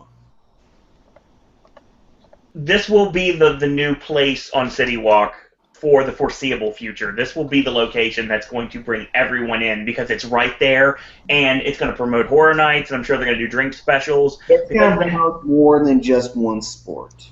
Yeah, exactly. I know a lot of people were saying they wanted to see hockey. They may get hockey at this NBC Sports Grill. Hockey's definitely going to be on there. Hockey, football, European football. although no basketball due to some... We're not there yet. We'll get there That would have been a soon. great segue. Almost, not quite. We're getting They have there. cricket? I'll put some cricket in there. I want to see people playing darts at 2 o'clock in the afternoon. They Okay, have bowling on in there. And it's the mini golf world championships. hey, Isn't it a one sport you want to watch in there, Owen? Yeah, but the problem is there's no place to air it there because I have a feeling there's another place that's going to be showing that. yeah. Oh my god, that would actually be really funny if they were actually playing golf. Like, think of like the golf commentary and those loud screeners. Like, he's going to make the shot. Oh my goodness. Like how would that work? People's They better not faces put it would up there. It be wouldn't work. slammed into their food, just It'd sleeping. be total purgatory. It'd be purgatory. There's an actual guy outside with a camera videotaping people playing the mini golf outside. As we look at little Jeremy over at the spin Swear to wheel. God. Okay. I swear to God, if they ever put in like a little screen for the mini golf, I will burst out. I love the music there, honestly. The soundtrack they have for the mini golf is phenomenal. The mini golf I will is great. burst out I love it. over that. Yeah, they They should have have a those little- constant. Hey, someone joined the hangout. Tristan's finally here! Hey, not dead yet. Oh, and which one did you play? Did you do both of them? I did both of them. Oh man, they hide those little like scare things in the haunted one. Vic, Some lady has sprayed up the ass. Why did you somewhat censor yourself and then quietly say it? That was Isn't great, that by supposed the to be a way. family-friendly attraction? I just like listening to the Time Warp and Thriller and everything Oh, when I'm yeah, trying to yeah. putt. That's Oh my amazing. goodness, I gotta play there if they're playing You those. just songs. start dancing while you're playing golf. I People are looking at you I like, sing when I play. I don't care. so I'm like an hour and 20 minutes behind schedule. So You missed almost a quarter of our content. you know what? Up yours, man. Yeah, really. Tristan, I was telling dude, you. I could not connect. Okay, I first would- off, I want to explain something. So I was joining. I clicked the link on my phone, and then I'm like, "You're the first one here," and I'm like, "How is this possible? Because how did I get the link? I don't understand." So I'm like, "Okay." So I keep on refreshing, and I like signed out like a million times, deleted the app, re-downloaded the app, and then I heard Vic, "Join us." Join us. I'm like, screw you, Vic. I can't join you. This is I new was like, shit. I'm so bad. I'm like, screw you. So I'm trying, and then I was just like, I give up. I'm gonna go like just watch Netflix and cry myself to sleep. So now I'm here. So how's it going? No, what I was trying to say before you started talking, you little bastard. No, I was saying when I was trying to get into the chat too, when Owen sent it to me, it kept sending me to download the app, download it, and then you press it and it puts you in a chat by yourself. Yeah, dude. And That's you're what like I did. Queen Malcolm in the car when they all leave to see the Triceratops, and you're like, oh, here I am talking to myself, and that's dude. chaos. So I was like making random faces like in the chat, and I was just looking at myself, and I was like, dude, this is just like weird. I have no Do I life. really look like that? Yeah, I was like, I have no freaking life. Get out of here. You're out of your mind. Yeah, man. So, what did I miss? You Wow. almost missed a quarter of our podcast. You missed Volcano Bay. You missed us talking about. Dude, Blue I missed the Cactus, Volcano Bay. God You damn it. missed talking about the raptor encounter. the raptor encounter. Okay. We talked about the minion scavenger hunt. Wow. I We don't talked even. about lasagna. We've been I love lasagna. playing our own game. We even talked about Disney and SeaWorld at some point, We too. did. And how we can build roller coaster tycoon of whales So eating what are their we supposed to trainers. talk about now? We actually have a lot left to go, honestly, so you're good to go. Cool. I didn't miss Um, anything. Well, I we're- did. We're finishing up. We're talking about the Sports Grill Brew right now. Oh, yeah. So there's 100 beers, apparently, which is basically going to be Alcoholics Paradise. Good. Like, Which 99. one? There's 99 gonna be bottles one of beer there in the that wall. nobody's ever seen before, I guess. Yeah, apparently there's going to be a lot of brews that are like exclusive to this location. Apparently, that's what I'm hearing. They love That that might be name really Brew. cool. I'm telling you, they love that name Brew. They do. Those guys over at NBC, they got so much Harry Potter in them right now. Harry Potter. Tristan Potter.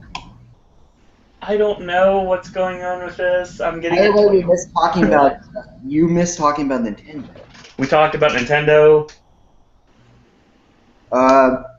Okay, the restaurant real quick. Let's talk about the Sports Grill Brew real quick. Are we looking at we're guessing it's going to be like a sports bar type restaurant or a little bit more upscale? I think both. Sports. I think it's gonna be sports. Your typical. Let's get drunk before Horror Nights and then go back in and get drink I think again. it's going to be like a Buffalo Yeah, Wild. let's get shit faced and then come back and get shit faced again. Sounds good. Hashtag where's the beer line? For Horror Nights. Yeah, at least they're We not. go an hour before. Yeah, I can just imagine dudes like, and then we go in the park. this is for Horror Nights. Dude, I can just imagine, dude, some of these people would be so freaking funny to watch people. The They're place, not even in honestly, the it'd be gates more of Horror Nights, entertaining and they're than on the most of the floor stuff looking that like you do. walkers.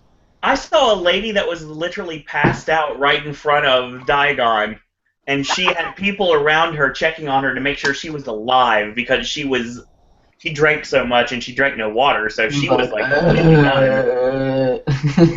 Are you Let sure me- he wasn't just like amazed at the scenery of Diagon Alley? She just like fell over her freaking legs. Oh, it's so beautiful. Oh my god. scared her too much and she fell and hit her head. No. The dragon Like, blew fire. These are the and she most thought it was negative real. things I've ever heard. Jeez. That's Yeah, right. she just fell and hit her head. Jeez, man. I was just. So, are we done? Because at least the NBC Sports Grill and Brew can at least have more than one freaking sport. Hey, well, the thing about that, we'll get to that, but the thing about it is, the one thing I want to say before I go into it, you mentioned it'd be kind of like a B-dubs, which would be kind of cool, but the problem with it is if it's going to be like that, I hope that they bring in Buzz Time Trivia, because that's something I've been playing at B-dubs for years, and I'd love to see that, like, the NTN Trivia Network brought in. That would be cool, and I love the fact that they're also doing, like, the show kitchen, so you actually can see your food being made. I think that's kind of cool, too. Universal Beat-up trivia would sounds be really cool. good right now. Universal history trivia. There. That'd be great. Throw in some so now- NBC TV show trivia and stuff. That would be cool. That'd be pretty cool.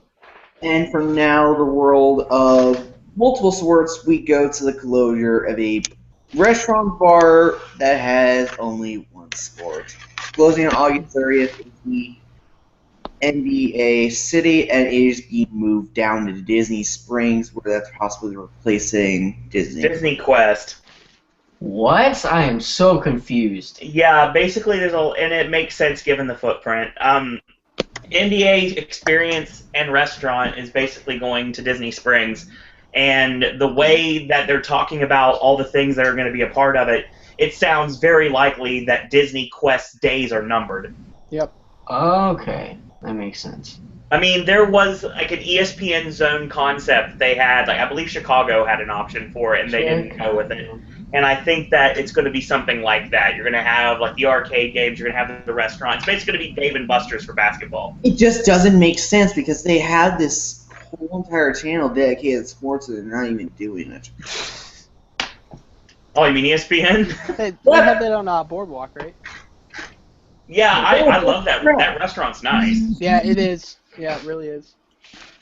And there are, I was personally messaging a gent at Parscope because he got info on what the possible replacements are. And here are the four that are right now. Yeah, here we go.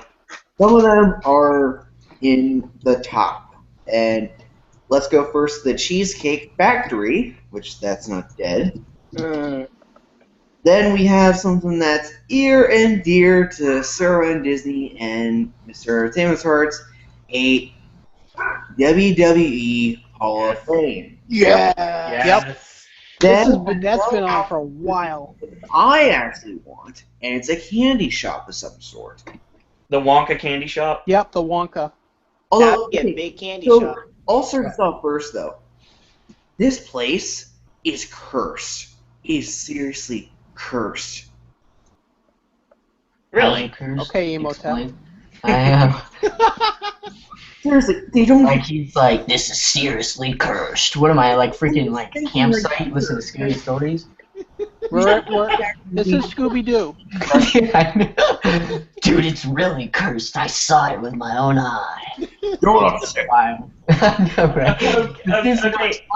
I'm Alex, actually explain yourself. Yeah, I'm actually curious right now. No comment? Alright, moving on. Just kidding. We get a Friday the 13th restaurant? Oh. That's amazing. Wait, Alex, can you explain what you were saying, though? What? About the... Oh? About the curse thing. I wanted The to curse know. on the NBA City building. Yeah. Every single time a possible option comes for the replacement NBA, it's always something that's really bad of an idea. So it makes it cursed? In a way, yes. Because the Okay. NBA City, in its way, is all revolving around one sport that dies off until the fall. It's like winning the TNA tag team titles. You're cursed. So it's not Scooby-Doo curse. TNA right now. Yeah, no Scooby-Doo lie. type of curse, man. Honestly, though, Alex, would you think it'd be like a Willy Wonka candy factory, and then Yes. maybe have like samples at the end? I think it'd be more of a universal take on a candy factory. Yeah, because I don't want to see Oompa Loompas giving me candy. You don't think that would be awesome? Dude, you're making fun of me, man. I'm gonna leave. How little kids will be I actually crying. love the fact, have a mainstream candy factory. Just as long as they don't have a Johnny Depp Willy Wonka, I'm okay with that. No, it'll be the Gene Wilder Honestly, version. dude, they're just Yeah. gonna hire Dr. Jimmy, dude. I'd love to. Dude, Dr. Jimmy would be awesome as That's a Willy weird Wonka, thing. dude. It's really not. If He you really could sing the think song, he'd be like, come with Like, me. Yes, That'd be awesome. See? In this Victor's not world the of same pure way. imagination. With a universal base candy shop representing the parks, you can already do a little section for powder. You could do a little section for Despicable Me. You Yeah. could do a little section on Soups, and you could do a section on Toon Landing. But they have all that in the separate areas, so why put it in one section and just go with the Wonka We'll concept? charge them $5. That's because they are representing their park. You don't think a Willy Wonka IP candy factory would get over? Oh, I would think it would have been nice, but I think it's too late. Somebody would think the walls are lickable, start licking the fucking building. I actually think, I really think it's Everything too is late. edible in this place. Everything. I've said this for a while. It's too late for that. Even the No. express passes, they're edible. They're crackers. The They're express- saltines. Yeah. So there's also other concepts as well that we're hearing as well. I'm hearing some sort of a universal theme restaurant. Yes! I hope to God That would be cool, dude.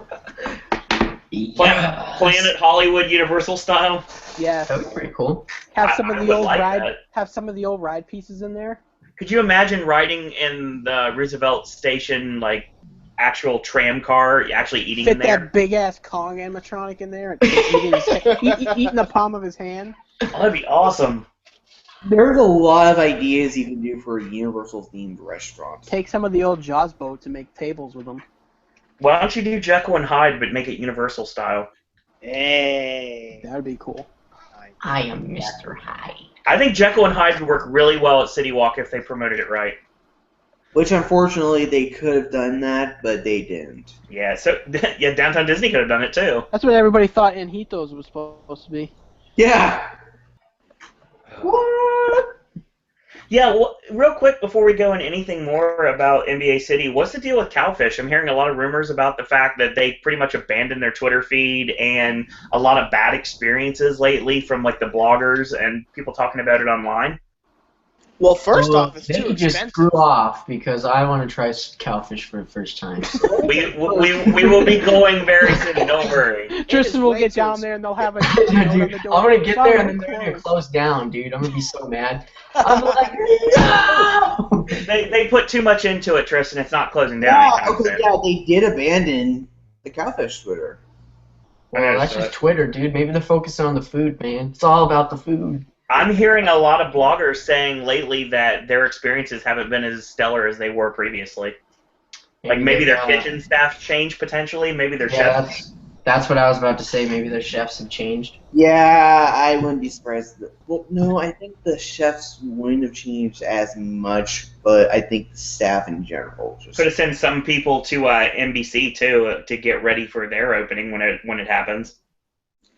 I think I Well, took I a mean- menu of. I mean, last what's the main time. complaint? If it's service, then that's obviously not dealing with the There are actual. no such thing as a cowfish. Yeah. I would assume I it's saw not one, food, dude. because I saw everything- one. I would You saw assume. cowfish. A cow Dude, drop. I did exactly. I assume it's not the food because I've heard also from the bloggers the food's still really good as it is, but the staff. It's the service. It's not really the food quality, is what it is. Yeah. Okay, because I was gonna say, if it's the food quality, blame the chefs, dude. No, the food's still stellar. It's just the overall experience is not as great as it once was. Is it really that expensive? No. It really, I mean, in my opinion, it is. I think NBA City seems cheaper to me. Like, I'm like, okay, I think can afford a sandwich. I can afford a sandwich with some lettuce and tomato. Hey, if they ever put it in Hollywood, you'd be paying an arm and a leg. Dude, you probably Literally freaking an pay arm like and a leg. 20 You'd pay like $20, dude. You see Yeah. that little Can I have tiny a dot Coke? right there? Yeah, That'd be $20, $20. please. Yeah. I'll say this about the cowfish. It's cheaper than emeralds. Yeah, but that's not saying much. Sure. Emeralds Yeah, is pretty expensive. Yeah, Yeah. that's what Bam! to say, dude. I mean, come on now. I don't know how Emerald stays in business because it was really expensive. I mean, like, I can afford a Popularity. $12 sandwich in NBA City, Alright, but I'm like a looking at $10 Cowfish burger, no. menu right now. Yeah. What's the best thing there, Owen? What do you usually get? Personally, for me, it's the cowfish has left the building. Wait, what? That's an actual name. That's the name of one of the food. Burn. Sorry, I forgot the word. Oh. The cowfish has officially left the building. Okay, I was like, I'm so confused. What do you mean it's left the building? I'm like, did it close? I I was did like, a sip and snack on it in December. I'm just kidding. Okay, well, I mean, it's like $17, so. It's a little bit more expensive than your Margaritavilles and your bubble gums and that's what everything. I love Margaritaville. I've had, like I said, one great experience, one terrible one. So hopefully we'll have a rubber match to figure Dude, out I'm which just one's gonna gonna go, get my like- money. I'm gonna go ham on the sushi, man. Yeah, I love sushi. You'll be fine. You'll be fine then. I still think. Sushi is expensive no matter what, so I'm used to it. Really quick, Ron. Just wait till I take you to Splitsville. You'll love your sushi there. I hope to God you guys go all in together and you do like a cowfish sneak and snack. I already did. I did a cowfish dip and snack.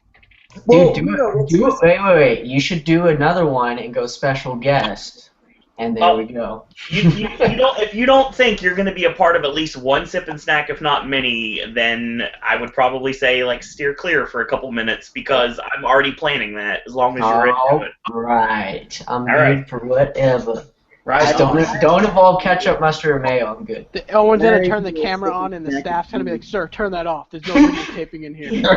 I got actually people that were asking what I was doing when I was filming at Club Cool at Epcot when I was filming the various soda flavors. They were like, "What are you guys doing?" I was like, I have a segment for my YouTube channel. Yeah, I'm Here's just a business card. Because I'm cool. See, if you have business cards, you'd be like, yeah, dude. I just lie. When I film construction, when I Universal, I go, yeah, dude, this video's gonna get 1 million views. Watch out. And they just let me film it. I'm like, yeah. Dude, get back here. Don't show anyone, but here, look at what we've got for you. Right? So funny. let's quickly go back to the topic we were on. Yeah, Stuff. sorry. We're still on NBA City, and the rumor has it right now it's going to be closing August 31st, which means that NBA Sports Grill Brew has to be open by then or before then to get I ready think for Labor Day weekend. weekend. I think Labor Day weekend. At the latest, I would say. I think they're going to try to soft open before then. Grand opening Labor Day weekend. You think they're going to do a full grand opening? I think they'll grand opening on Labor Day weekend and soft opening maybe the week before. Because the funny thing is, if you do a Labor Day weekend opening, you possibly get one of the commentators. See, that's another thing too. If you look at the concept art, you can see that basically when you walk in, the person that's your host and hostess, they're sitting there at basically a commentator's table. Yeah, with So Xbox why not headsets on. Why do Yeah. a grand opening and have like a meet and greet Xbox heads. determined for Universal, have a commentator booth like right next to the entrance, and then it come up like the day after. Here's some sports guy that Owen has no idea who it is, and get a picture with him. Hey, it could be Al Roker. No. Oh. What? Because I swear to Yeah, God, whatever, every single time Today Show goes to Orlando, I swear I see Al Roker. I see him every day on the studio tour, so it's fine. He was in Bill and Ted a couple years ago. Come by on my birthday. It is pretty funny. He was in Bill and Ted a couple years ago. Yep. So, another thing about that is they're definitely going to want to get it open. They're going to want to get the word out there. And I think they're going to start really, you're going to see NBA City start to go away. I don't think they're going to get rid of the building because I think the building works really well. I do think that they're going to fit the new replacement in there. And that iconic basketball statue, it's going away, obviously. Yep. They're going to have a new weenie when it comes to that location. Here's my...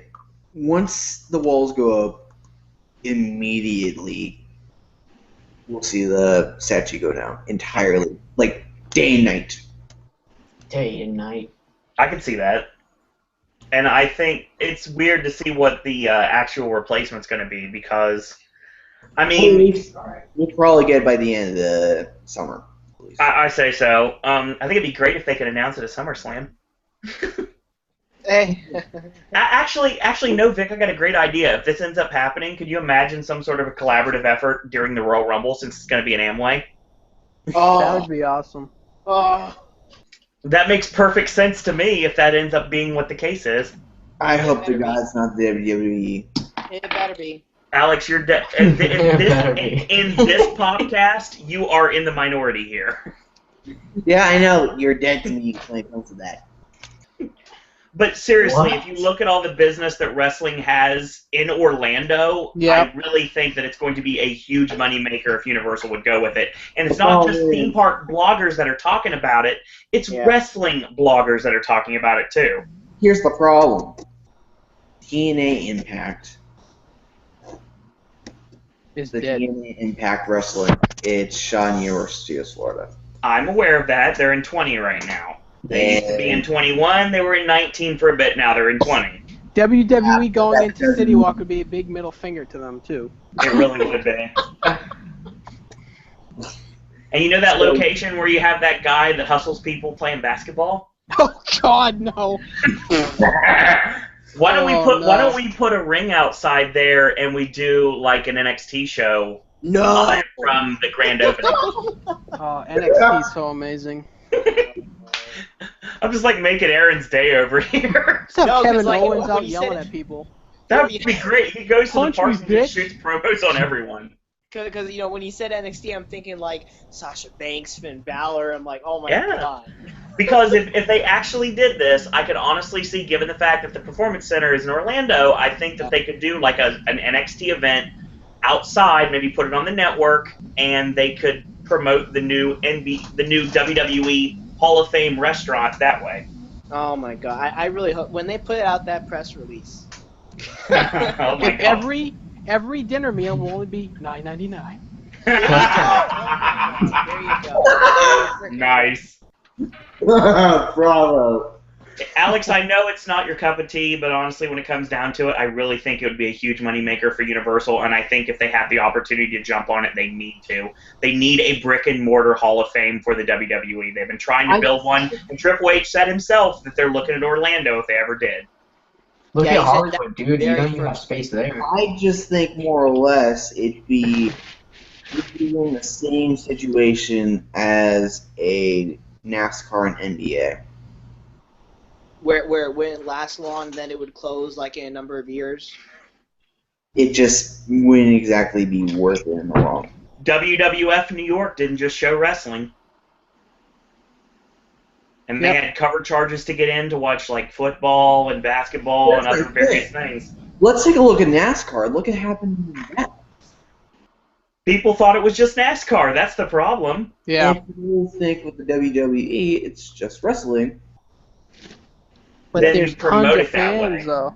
Oh my God, especially in Orlando.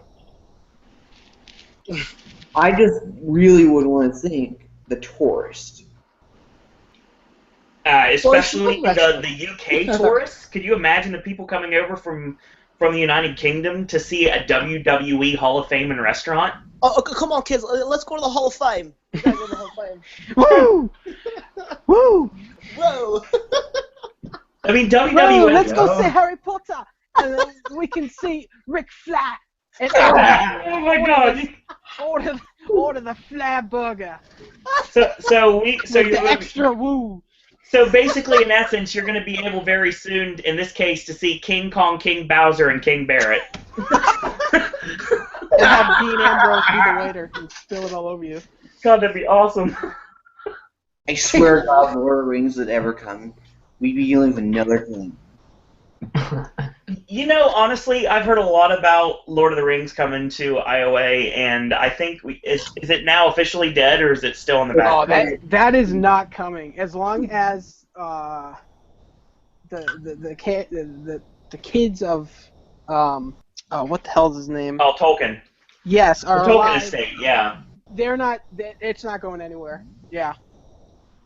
I didn't think it was, but it's always best to mention it because it hasn't been talked about for a while, so I thought things kind Universal of changed. has tried, I believe, but Yes. it's that whole notion of these damn kids, the whole estate, man, they're not gonna give it up. And then Especially, we've got Star Trek, too. especially with the movies too, because if I remember correctly, one of them was really mad at the movies. Oh, yeah. I was gonna say, as long as I'm on this Earth, there's not gonna be a Lord of the Rings attraction coming to Iowa. We I'm just we not a know fan of the we just movies. all want to see Dumbledore and oh my god, Yeah. and Oh Eric- yeah, those two characters. The- Aragorn? No, not Aragorn. We just want to see a big wedding outside of Hogwarts. You see, like, the two freaking... Dude, that'd be actually pretty cool to see Gandalf and freaking Dumbledore battle. Game of Thrones confirmed. Oh god. Hey, Universal is doing a George R.R. Martin on some other parks. Yeah, I know another theme park that is going to be very close to Game of Thrones, too, so who knows if that'll end up ever happening in the North America, but I think it'd be something that would do really well. Wiener. Is it Six Flags? If anybody saw that South Park episode, you know what I'm talking about. Yeah. So we have a couple other things to talk about real quick before we get out of here. We do have a couple more Orlando things, one of which being we have brand new information on Sapphire Falls. Okay. So I was going to talk about this. Today on St. Park Insider, they talked on the rooms and what the dining options are going to be. Yes. Here's a breakdown on the 1,000 guest rooms that are going to come over here. 884 standard double queen rooms with 364 square feet. 33 standard king rooms. 36 kid suites. 10 king suites. 20 sapphire suites. 12 presidential suites. And 15 hospitality suites. You mean two presidential suites? Yeah. Room prices have not yet been released. Mhm. Rooms will include a 49-inch flat-screen HD TV, mini fridge, coffee maker, and in-room internet access. Ooh. Parking Yes. If it works. rate will be the same as for the other deluxe resorts, actually, $20 a night. But for $22, not staying in a hotel. And they're talking about you can utilize not only the shuttle and the walking path, but also the water taxi is official for Sapphire Falls. Yes. Water taxi. And that was shown glimpse in the concept art for Sapphire Falls, which we talked about a little bit with Volcano Bay and the possibility of that. Volcano Bay. Then there will be 4 dining options. Yes. Okay. Amalia Cookhouse, a table service that houses Caribbean dining with an open kitchen and overlooking the hotel's lagoon. This is probably going to be that big 5-star dining one that was shown in the concept art. Correct. Then Club Canteen, which is tapas-style small place with walk-up bar and fire pit located near the pool, actually. Then we have a Dutch trading company, Caribbean-style grab-and-go, including coffee, ice cream, and pre-packaged foods. Now, this is the one for all of our alcohol lovers. Strongwater Tavern, the perfect destination for rum curious, with table service crunche and rum tastings. The pool will be 15,600 square feet. Two stand areas totaling 3,500 square feet. Though the stand will not touch the pool will have a large hot tub, water slide, a children's play area, and a zero-entity feature. It opens in summer 2016. Yeah, it looks like Cabana Bay and Royal Pacific, this is going to be right in the middle when it comes to the price point. Because this is the moderate resort, exactly.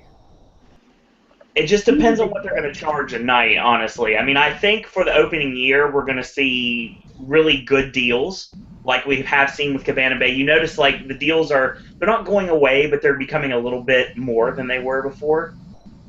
I think that's going to be the case with Sapphire Falls. What if Royal Pacific lowers its price where it's close to Sapphire, like in the $500 price range, and becomes the 2-tier moderate? I think right now that, honestly, if it's not a moderate, you could if they are going to drop the price, if Royal Pacific would drop the price, like make it like, I don't know, like 3 or like mid 2s for a night on like value season.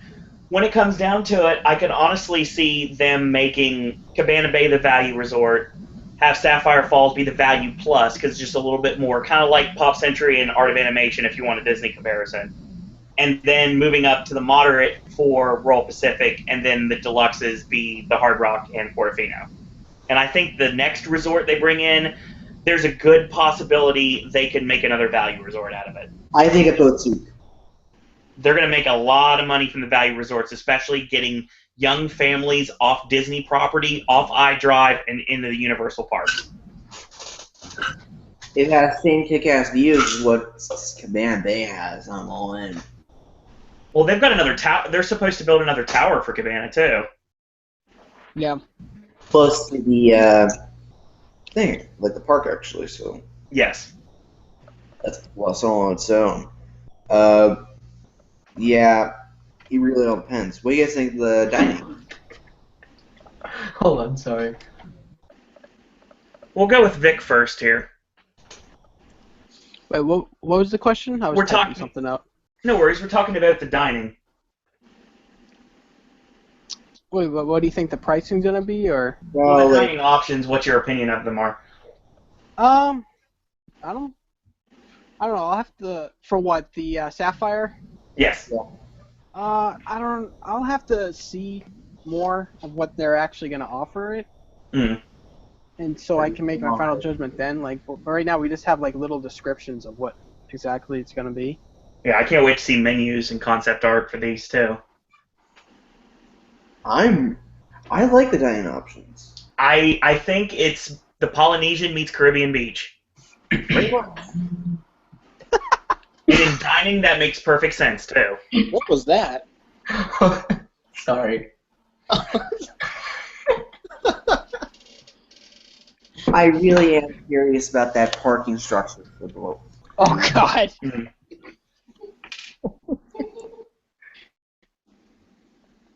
Aaron, what do you think? I'm kind of with Vic too. I need to once more details come out. I'll probably have an opinion. I rarely ever go out to like casual, because that's casual dining when we're talking about a resort, and it's a lot of money. So being the fact that I live in Florida, it's very, very rare that I go casual out of the hotel. So but I'm pretty sure the dining options are going to be great. Alex, your thoughts? I think the dining options, from what we've seen so far, are actually rather good. I'm really interested in seeing the final result in it and what the menu options are. Well, Dutch Trading sounds like Man. basically your food court. It sounds like a Starbucks. Kind of, yeah. Maybe that'll be a new location for Starbucks. There's a lot of Starbucks at Universal. There's always room for more, apparently. Well, they already have Starbucks at Cabana Bay, so why not put it at Sapphire Falls, too? Yeah, so really, I think they're doing a themed Starbucks. Okay, I can see that.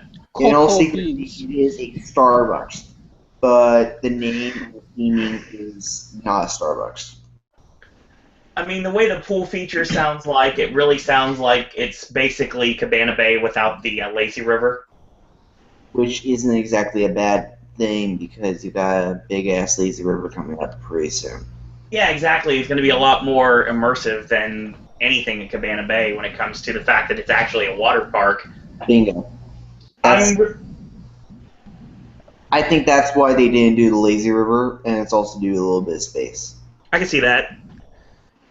And I'm really curious to see what the differences between the suites are going to be. I want to know what the suites are going to be. That's going to be it. Oh my god. I think I'm missing something. What's going on, Tristan? Freaking. Hold on. Okay. I think Sapphire Falls is going to have some really great options when it comes to deals for pass holders and residents. And I think that's going to get everybody to try the new resort, kind of like what happened with Cabana Bay last year. I think that they're not going to stay around, but I think it's going to work into a different ticket price for the hotel before it's all said and done. I think it's not exactly like $150, but maybe like, I don't know, between $115 and $135 a night potentially.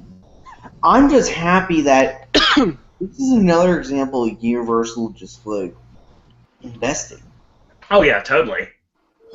Okay. And especially the parking. The parking is something entirely that I'm looking at. Because that altogether is going to cost me change. So Tristan, you have any thoughts on that? I'm kind of like, I guess, in the between. I'm not really 100% sure. The only reason why is because I don't really have a general understanding of what is actually going to be at hand. So once I get more information, educate myself on it, I bet I could have a better, response to that for sure. Fair enough. Like I said, because it's kind of like for just a little off track right now, like Horror Nights updates and things like that. Like I don't really know too much about Orlando, so it's kind of sometimes hard when I'm not educated on the topic. So yeah, that's why I may not have an answer, no comment type of style. For now. Yeah, but as time progresses, I'm educating myself and learning things, so it becomes easier at it. So, Alex, you want to talk a little bit about Marvel real quick before we go into the final piece of Orlando information? Do we really need to, or do we want to? Well, I mean, let's just say that MSI is going to get a lot of differences very soon, and it's going to look a lot more newer. We'll just put it that way. I'll only say this. Start to look at the Hulk. Just start looking there, and then you'll see about the changes pretty soon. Just not now, but give or take, once a few months come in, we could possibly see some changes start. Yeah, and there's still not been an official announcement about the rumored closure of the Hulk for this coming summer and into the fall. It seems likely. It does seem likely, which worries me, because obviously I'm not going to be able to ride the Hulk this year, but or in Tristan's case, she's not going to be able to ride it, period. What? Yeah, 2016. So there you go. Okay, I just want to gloss over that real quick. Let's now transition from Orlando to Hollywood with a mixed announcement. It was announced on Monday Yeah. that the popular brand Hello Kitty will be making its way to home. It'd be making its official debut for Universal Studios Hollywood and Universal Studios Orlando. Now, yeah, locations are right now as of, but there is one somewhat confirmed location, and that is for Orlando. We were glossing over this a little bit. I Love Lucy is reportedly going in the next few weeks. Yep. For the brand new Hello Kitty store, which will include a meet of the character herself. Oh, you gotta be shitting me. Really? Oh, pardon my language. That's bullshit. Oh, that's great. Really? Yep. Universal, this isn't fucking Japan. Come on, man. Hello Kitty? Oh my god. Hey, Really? hey, pardon your French. Oh my god. But it won't just be Hello Kitty. There's also going to be a lot of other Sanrio I've never seen characters. Vic rage quit like that. That was the greatest moment of my life. Dude, that's We so go dumb. from I Love Lucy, an American television treasure, to Hello Kitty, where we can go to another American television treasure like SNL. Well, it's also the fact that you have a lot, and I do mean a lot, of Hello Kitty merchandise in Mitsukoshi and Epcot. Let's also bring up the fact last year there was a Hello Kitty convention in LA, and Oh my god. of people went there. Well, don't forget also there's a Sanrio store in the Orlando airport, and I believe there's one in one of the Orlando malls. So. Yeah, so really does it even matter? But honestly, Hello Kitty, say what you want about it, and I know a lot of people will and have already, but it's going to bring in business, and people are going to buy merch by the truckloads. And I'll be standing there flipping it off. I want to see that video. Replacing a great tribute to a great show for freaking Hello Kitty. Really? I wanted to be on the conference call for that. Sir, we're taking out I Love Lucy tribute. Oh, yes, we'll be replacing with SNL, NBC. No, Hello Kitty. Okay. Bullshit. Why don't we get, okay, if you want to do that, then if you want something that's a lot less, like, known, why don't you just get rid of the Betty Boop store and change that to Hello Kitty? Thank you. Do there something you go. else. Although it seems like this is one of those due to the fact of one particular reason. This is a large footprint. Yes, it is. Then the I Love, like the Bay Boop. So, and where's Bay Boop, by the way? Iowa? And it's been rumored for so long that Toon Lagoon's going, so does it really need to go over there? True. And I see this as an opening for a new market. Toddlers. I see this as a toddler market. I really do. Are you kidding me? This is going to bring in preteen girls by the truckloads. Toddlers and preteens. Paying the money right now, and at least it's going to allow us to keep getting badass attractions each year. So at least that's justifiable. Come to Universal Orlando and see Terminator 2, Twister, and Hello Kitty. It's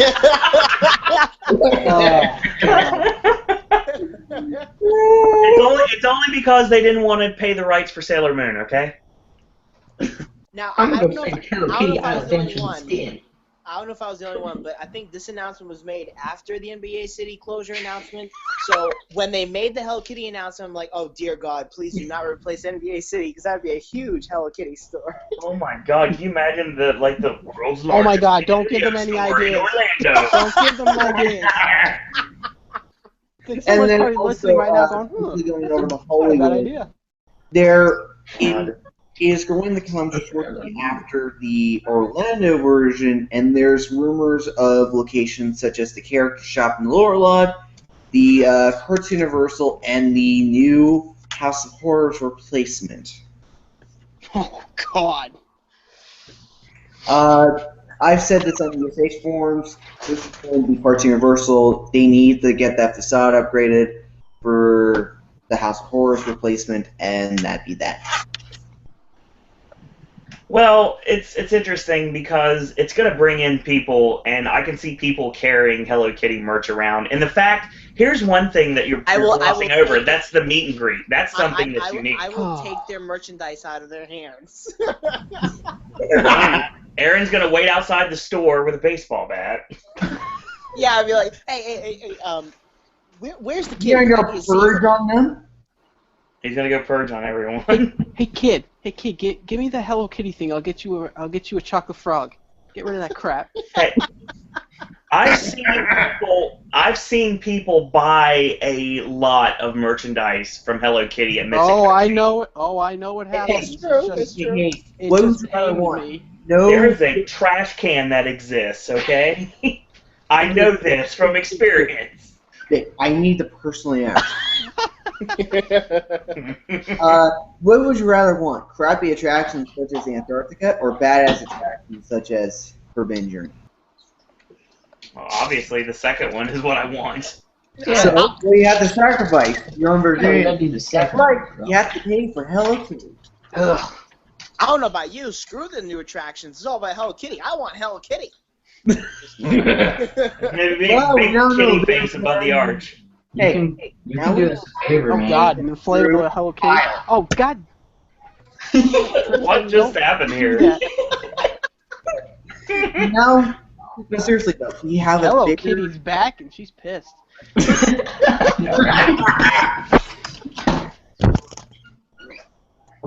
How about we have the Hello Kitty store open during Halloween Horror Nights and they can work on it sooner, and then Jack the Clown can scare people. They can scare the children. That'd be great. Well, Dr. Jimmy brought up the fact of turning Bob into Hell Kitty. Oh, jeez.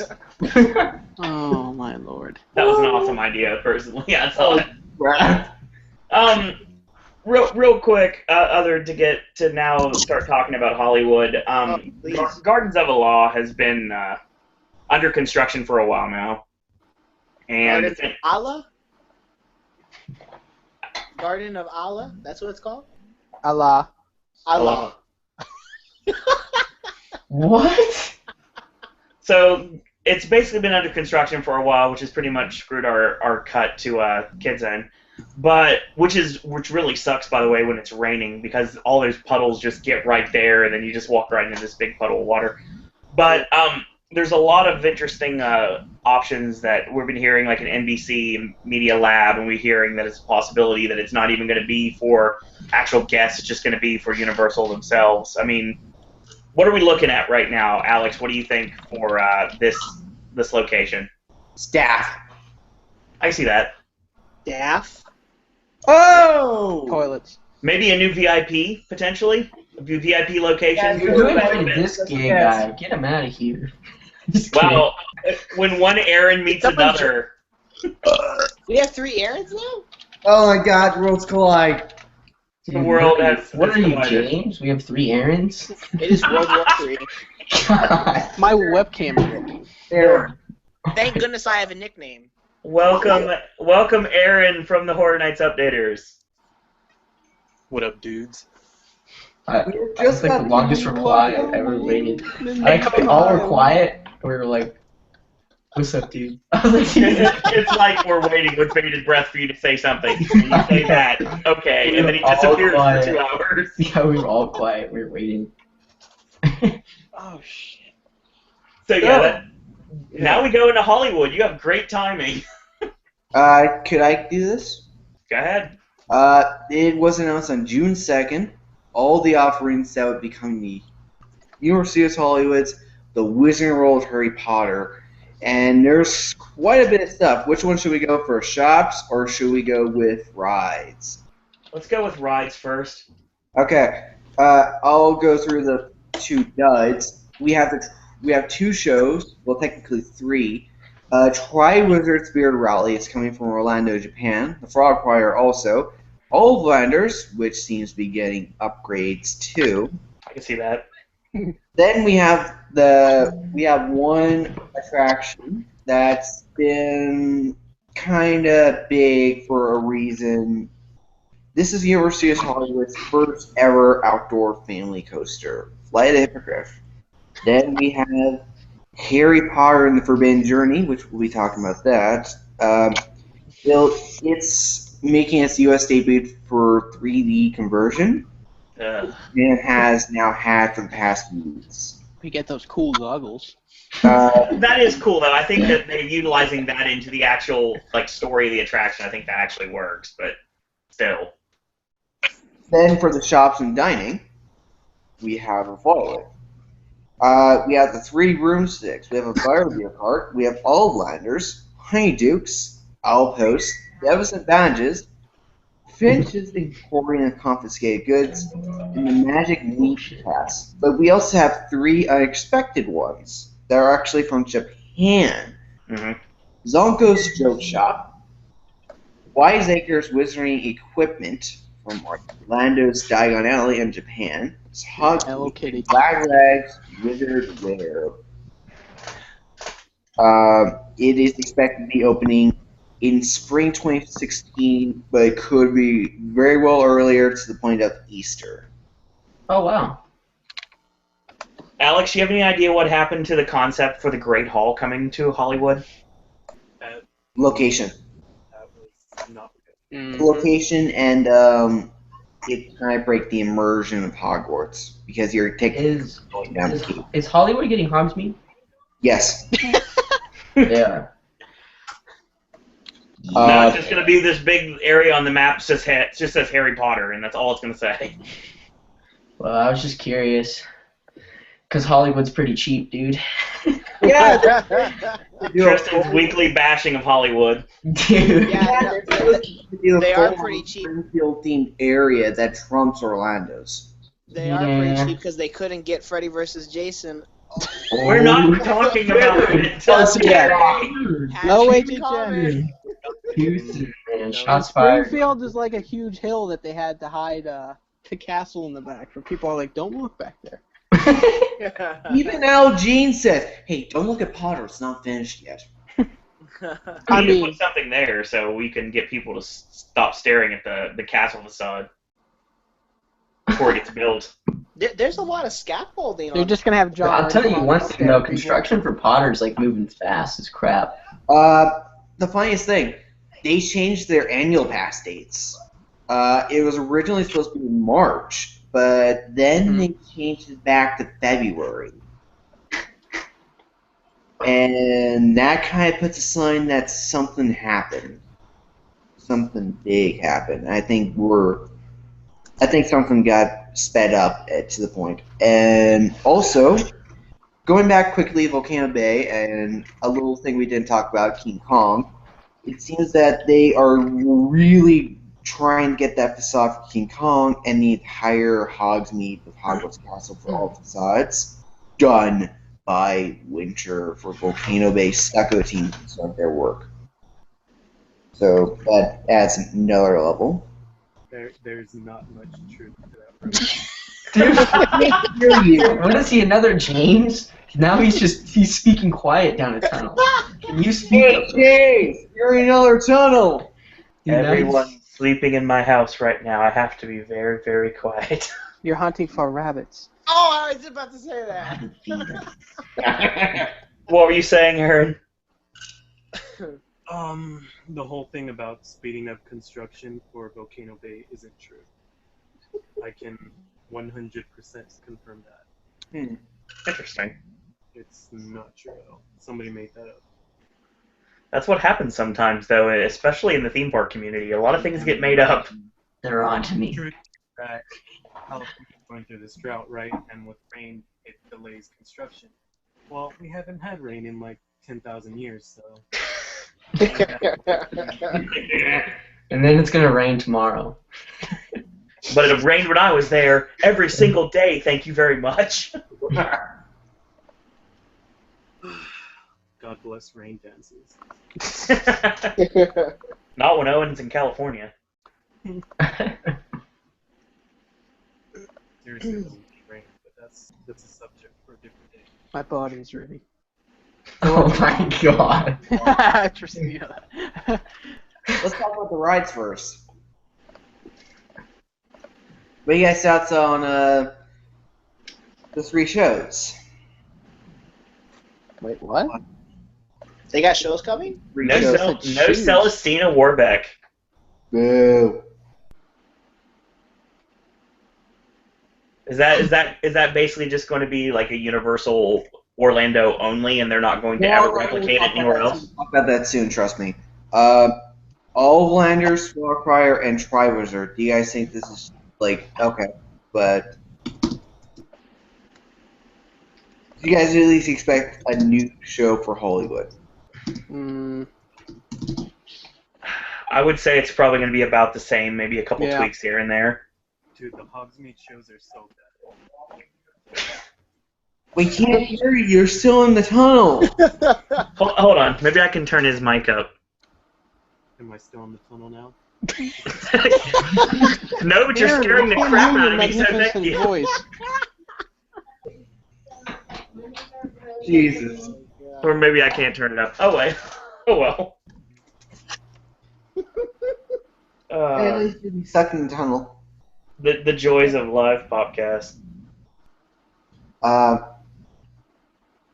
Is that what we want to talk about? Oh, wait, All-Landers. Let's talk about that real quick. All right. What do you guys think the possibility of extra rooms, much like Orlando's? You're going to have to, because you're going to need it for capacity. Yeah, I was about to say the same thing as Owen. Like, Hogsmeade we honestly have like no choice too. It's like even if we had a decision, we would have to just due to capacity reasons. All right. So now we go from the shows to one of the two attractions. Which one do you guys want to go? Flight of Hippogriff or Forbidden Journey? I don't Tristan know. speaks for the group. I don't know. Fuck it, let's go for Flight. Let's go Hippogriff. Journey. Let's do it. Let's go first to a interesting little tidbit that Jim Disney said a few days ago. Flight of Hippogriff will not be made by Vekoma. It'll be made by the company of Mock. And you Sounds can like a always shaving lotion. What? What? Sounds like a shaving lotion. I'm so confused. There was a rumor a while ago about the Nintendo Land that they would be using a lot of Mock products. So technically, this is the start of a relationship between Universal and the company of Mock, so to speak. What do you guys think of the possibility of changes to the layout a little bit of Hippogriff, or just yes, they go be the same layout? I'm assuming you're referring to a different manufacturer. Yeah, manufacturer, because I'm not exactly sure about copyright for layouts. It's gonna be the same. It's gonna stay the same. The only change I'd say might happen is we might go through Hagrid's Hut, but that's it. That's a possibility. I could see that. They need to block out water problem.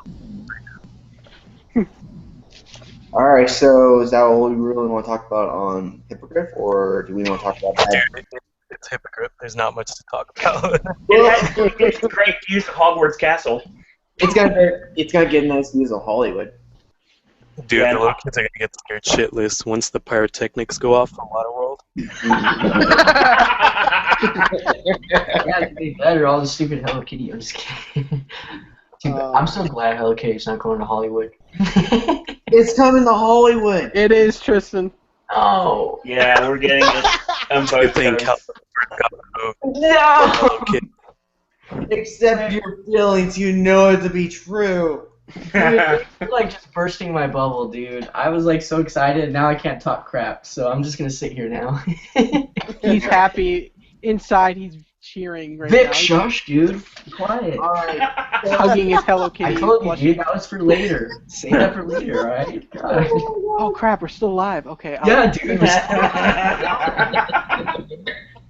That's fun. As I look at my Hello Kitty pajamas. I have a poster, dude. I just look at it all day. Let's talk about the new, what they're going to do with that Forbidden Journey in Hollywood as well. Okay, Using the so- Quidditch goggles, I think, is a great way to do 3D. If they have to have 3D, I don't think it's going to be the same either. Okay, I'm so not prepared to throw up every time I ride it, though. Yeah, no lie. 2 years They ago, just hand out barf bags. Magical barf bags. They have like, They have Just the wait. Hogwarts logo on it. Here's your buff bag.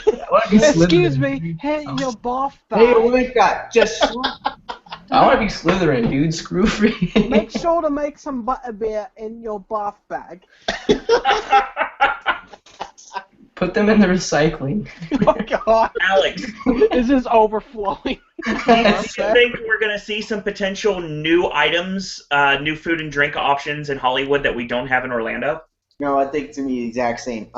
Going back to Forbidden Journey because we didn't talk shit about that. We're getting there. I think a year and a half ago, a small little individual called, what was it? Kate the Fly. He loves to fly. Andy. No, that's Park Scope Joe. Said that Orlando was having original stuff before it got cut when they were making the original Hogsmeade. Yes. And that includes some elements like more Dementors, the Willow actually moving for once, and surprisingly enough, a flame barrier for the dragon. For Japan, he mentioned that 3D would be officially coming over there, and then it took almost a year for that to happen. And he specifically said Hollywood would get all the upgrades. And I think he even mentioned 3D at a point. Yeah, we're going to see Hollywood be the golden boy here. Let's put it this way: you could fit Orlando's building in Hollywood.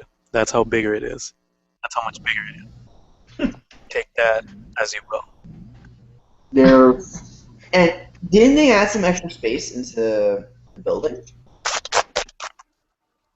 Because there's a little extra space for the soundstage. Oh my God, we're now having another tunnel. What? Wait, I thought someone else was talking, so it's like. No. And I heard a voice in the back. I heard John's voice in the background. I'm pretty sure. I was like, wait. Ooh. Maybe. I don't know.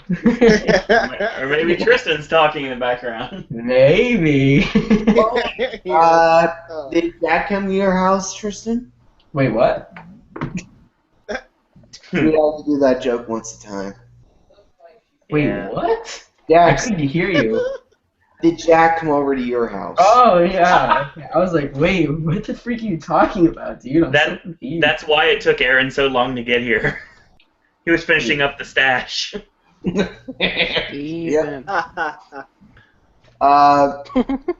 Yeah, I think Hollywood's going to be the golden boy when it comes to upgrades. I think everything about it's getting upgrades. I can see that. Then I the think fire barrier breaks and someone gets roasted. I really think the Mentor effect that was there opening day but got canned. Hey, those Dementors are still up there. Oh yeah, totally. I think that's coming. Could be. It add like a 5D. I think it's going to be an interesting experience, especially using 3D. And it could improve the motion sickness, or it could make it worse. Yes. Kind of frightens me that there's a bathroom outside of Hogwarts Castle in Japan, though. It goes to tell you. Oh, gosh. Could you imagine, like, people that didn't know any better and they heard Moaning Myrtle's voice and they get freaked out and run away? Oh, there's a ghost in there. Holy shit. There's a woman in the bathroom. Oh, Go God. Holy shit. Okay, so let's talk about the shops. Like Kai and Tai. Yo, Let's talk about the shops and dining. Number one gosh. Harry Potter announcer. We are going to see two shops for last, Wiseacres and Glad Rags, due to a specific thing I want to bring up. Glad Rags. That sounds like something Billy Mays would promote. Oh. Jeez. Do you live in Hogsworth? you get bad butterbeer stains? Let's clean this shit up. So, what do you guys think of Zonko's returning? I think it's much needed, honestly. I like Zonko's and Honeydukes being two separate places, even though they're basically in the same building. Or they were before they decided to make it just Honeydukes. Yeah. No surprise. Wait, what?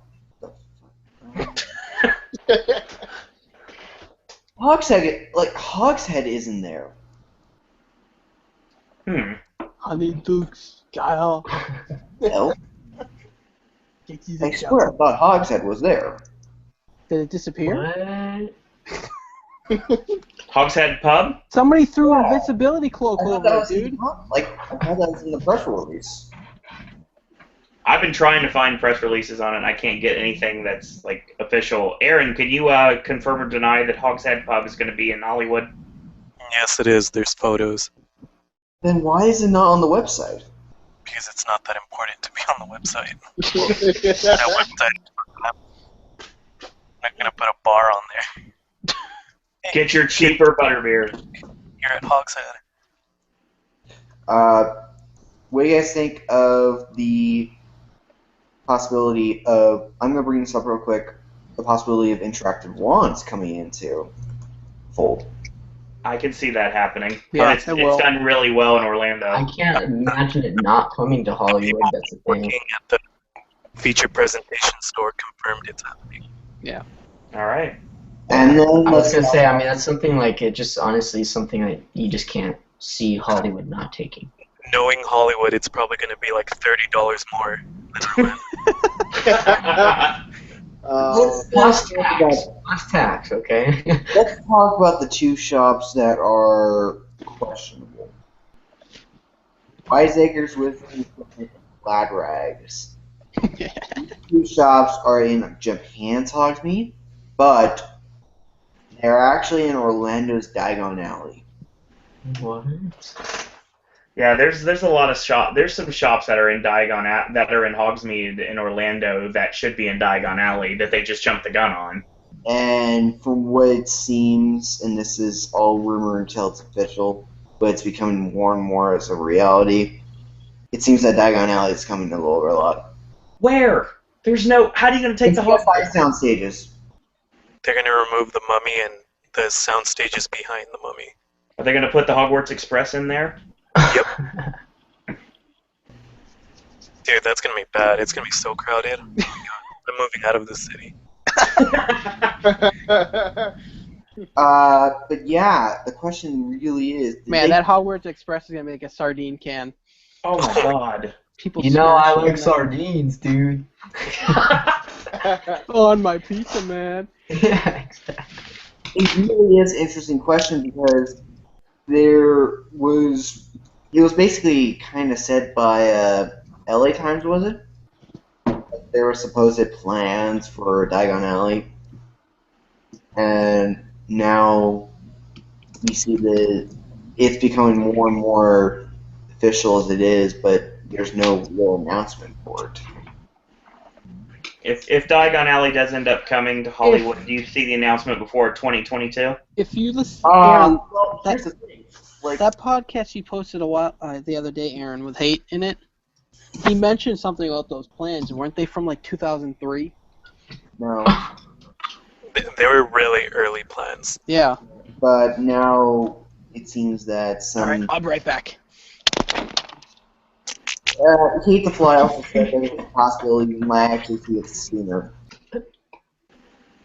than later. So when's the prospective date that it could be ready? In the next 4 years. Really? They're gonna try to get it ready before 2020? I'd say 2018. It's going to come before 2020. 2020. Dude, Owen's gonna come to Hollywood and actually like Hollywood. Well, here's the thing. That's also said, but J Knowles on USH forums also said sooner than 2020. I do love me some Disneyland and California Adventure, so yeah, it's a possibility, Tristan. That may happen. Yeah. Because Diagon Alley takes 2 years to build, from ground up. I think we see an announcement come next year. So, Gringotts basically coming to Hollywood as well? Yeah. Removing a coaster for another coaster. Makes That sense. actually makes sense, yeah, exactly. It's gonna be And super crowded though. That's what I don't. Seems legit. There's not that much space down there. But would you do 2 Ollivanders in both locations, given No. the fact that you're using one location upper and one location lower? it's possible. But Only in Hollywood would you have Jurassic Park in one end and Diagon Alley across the street. It's true. That's gonna be weird. and Nintendo possibly coming down on the CSI streets. That's all something. Interesting. I can very well see Diagon Alley being announced as a one more thing when the Hogsmeade Open happens, and because they're probably gonna have like a video screen right next to the entrance for the ceremony. Yeah. They say like it could be at nighttime. It's like one more thing. The screen goes black, and it's like you think the adventure is over, and it's just begun. Diagon Alley, and I think we're going to see it for 2018. I don't think think we're. they're gonna do that. I think early. I mean, I What think about- Because think about it, they want people to come to their park for Harry Potter. If they announce Diagon Alley when Hogsmeade opens, people are gonna be like, oh, let's just wait until Diagon Alley opens. Yep, that exactly. thinking to realize that it's not going to be worth it in the long run. What about a Harry Potter celebration coming to Hollywood like it's in Orlando now?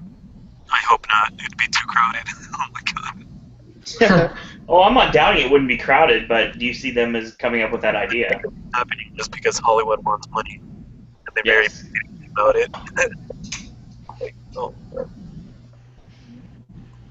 Question is, how much? 300 plus your kid. I honestly really hope. I know that.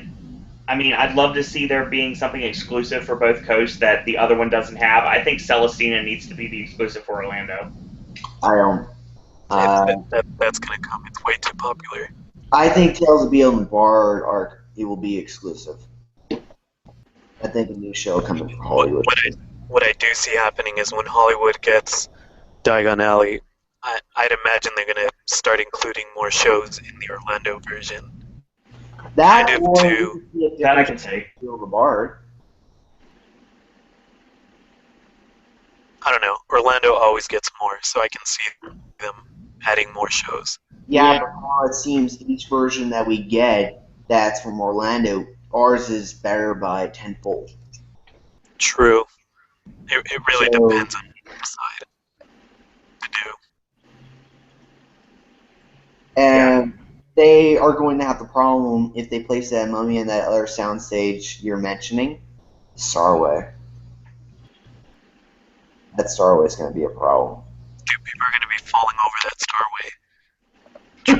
No, Gonna I'm get just lucky at talking Diagon like Alley. it may actually cause some problems with sightlines. Oh yeah, I know. I mentioned this on the forums. You'll be able to look over the London embankment into the land itself, which is a thematic issue, but I honestly don't think Hollywood cares enough. Here's the idea. What if here for a second? Hollywood It doesn't goes care. right there. What if, because every Hogsmeade is different, what if this Diagon Alley's flipped for the street and so on and so forth? Flipped as the stores are on the other side of the street. Well, it's like a flipped image of the layout. The same layout, but just like more accurate to the film than the Orlando. I can see that happening just because I don't think they're going to place the Hogwarts Express next to Transformers. That'd be kind of weird. Because, Yeah. and also, it'd be a much more quicker way to go up and down the Starway. If So you would build King's Cross Station. You would add that to all your list of things to build for Hollywood's Wizarding World West. it'd be one hell of a thing to do. But I think they're going to announce Diagon Alley by late next year or early 2017 or somewhere in 2017. I don't think they're just going to keep this quiet. I think they're going to announce. You know what I see them doing? But Next year in August, because that's when D23 is happening. Yeah. Well, no. D23 is happening this year. What about next year? That's for Japan. It's in Japan now? Well, no. Japan has like its own little separate D23 for the Japanese market, in a way. And it's smaller. Disneyland's getting ready to announce their whole Star Wars Marvel thing. Yep. I think I don't think it's it's all going to happen this year. I think they're probably going to go with the safe bet and go with Star Wars this year. And next year, they're going to start announcing cool stuff. Here's the thing. What if instead, like, the beat Star Wars at D20 for when D23 happens, they just announce for both coasts what Nintendo's getting? Those plans are very early on, though, aren't they? It's going to be a few years Well, before. Orlando's was more or less started a year ago, wasn't it? The Star Wars plans seem like they've changed a little bit, too, than what they originally were going to do in the first place. Because now Star Wars for expansions are supposed to follow, like, the new films? That's what they're shooting for, and it just depends on how well they do. So the question is, what capacity? I think there's a possibility you may see some Nintendo stuff if they announce Star Wars for both coasts at D23. Give you one hell of a way to compete. They'll have to announce something Marvel at D23, too. California Adventure. That's what I'm thinking. And we all know that Orlando's not going to get it. There's no way in hell they're going to get it, so they might as well announce Guardians of the Galaxy or Big Hero 6. Hey, it seems like we get everything. Just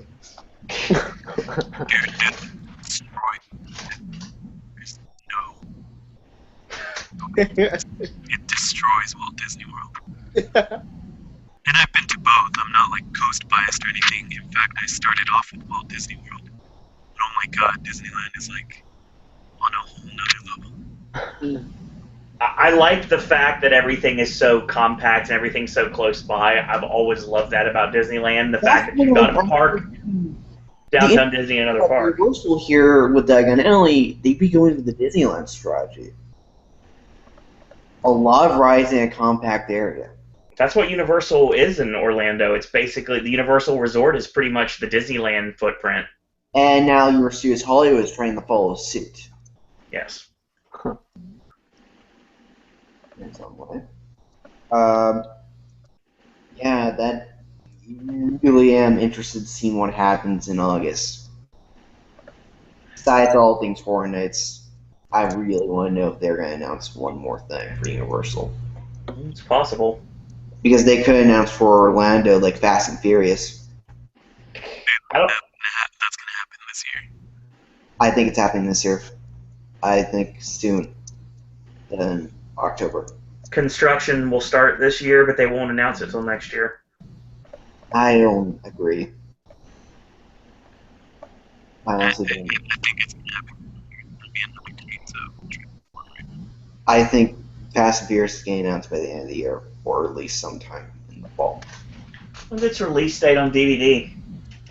Well, it was released in April, wasn't it? Let me see. I can find out exactly when it's coming. Its release date on DVD is in August, so I mean, if you want to tie it into the release of the DVD, and you can like put like some of the like a promotion for Supercharged on the DVD, which would make sense. Also, you could very well do that'd actually be the perfect time to announce Orlando's Fast and Furious. It would be if we were going to announce it this year. Because you're dealing with the fact of D23. They're going to announce something for Orlando. Universal has to compete with that. You know. So why not bring one of the hottest IPs of the year, announce it? Universal is going to be fast-tracking a lot of things because of the way that the business these movies are going to do this summer. Yeah, Jurassic Park, I'm really wondering how soon that thing will go down for renovations. It's a shame you can't do anything more with Despicable Me because that property really needs to have a lot more to it in Orlando than it does. Well, hopefully the water park can answer that problem for us, but... We could do that, yeah, easily. Minion Beach Party. My question, Despicable Me, it's the same in Hollywood and Orlando, right? No. Ours is bigger. Oh, okay. Ours is a 2-theater plex with a Super Silly Fun Land. Ours is an entire land. Theirs is just one ride. Technically, it's Wetlands altogether. Gru's Neighborhood and Super Silly. Okay. We retrofitted a ride concept that has been around since the beginning the park opened, and that's all that they've done is basically like change the different IP for it every single time. We did interior renovations on a show that was from the 90s. Fantastic World of Hanna-Barbera. Jimmy Neutron. I like that ride. I don't care what anybody says. I like Jimmy Neutron. I thought Jimmy Neutron was okay. Your queue line in Hollywood's a lot better too. I like that as well because you get to go through Gru's house. I think that's kind of cool.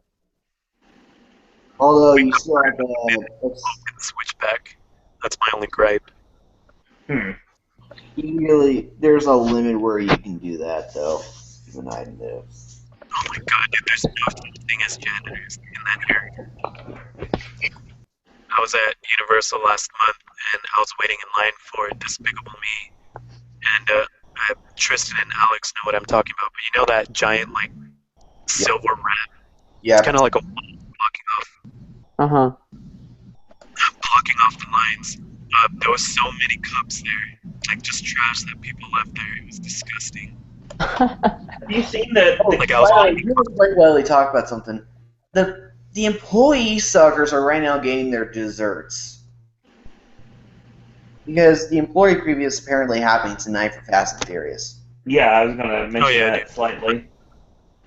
Probably, my friend's there right now. there's actually a good estimate that we could possibly see the preview, like a video of the attraction, probably tomorrow or Friday. Would not surprise me. I'll be there to see it on the 21st, but that's it. The early screening of it. A friend of mine.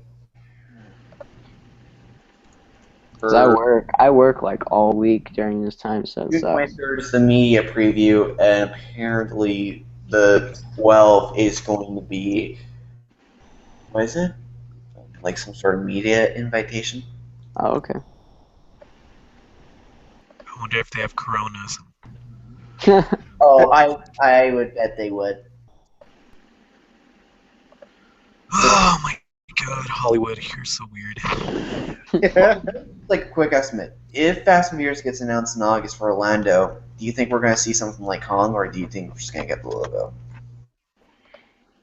Like one piece of concept art of Los Angeles. Because that'd be an interesting question. Because you get rid of San Francisco completely and turn it into LA. You get rid of Lombards and Richters and Disaster and Beetlejuice. You got a nice big footprint to work with.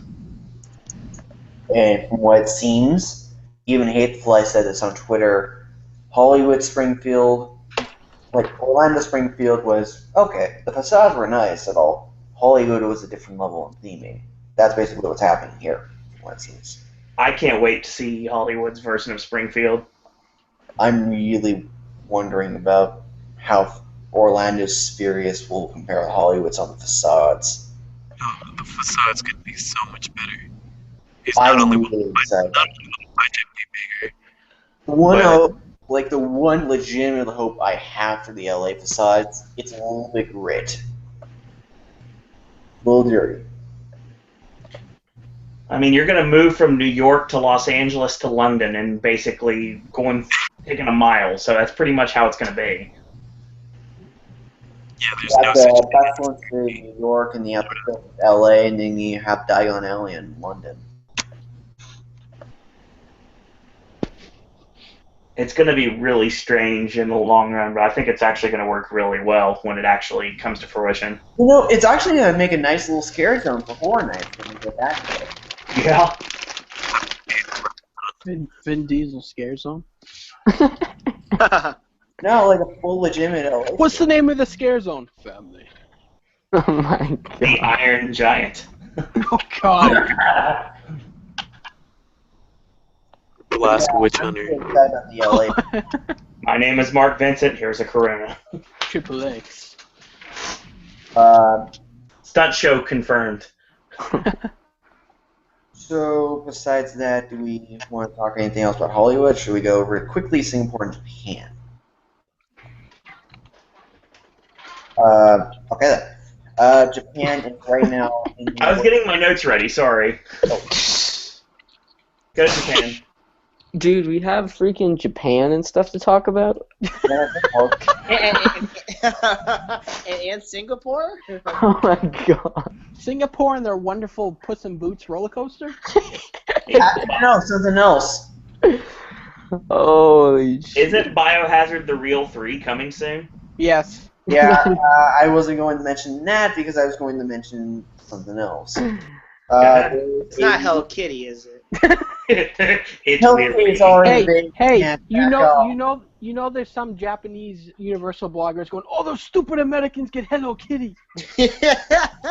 Oh God. I wouldn't be surprised okay. if there were. Yeah. So, Japan is right now working on a brand new theme attraction based on Jurassic Park. Construction walls have a Jurassic Park logo and a flying Pterodon.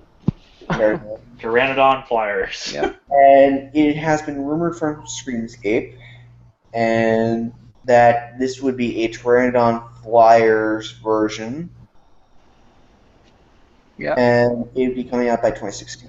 Is it going to be sizeless like ours is in Orlando? That's the question of the day. Are they getting a Camp Jurassic too? I don't know, but it looks like a good size for at least a little kid zone.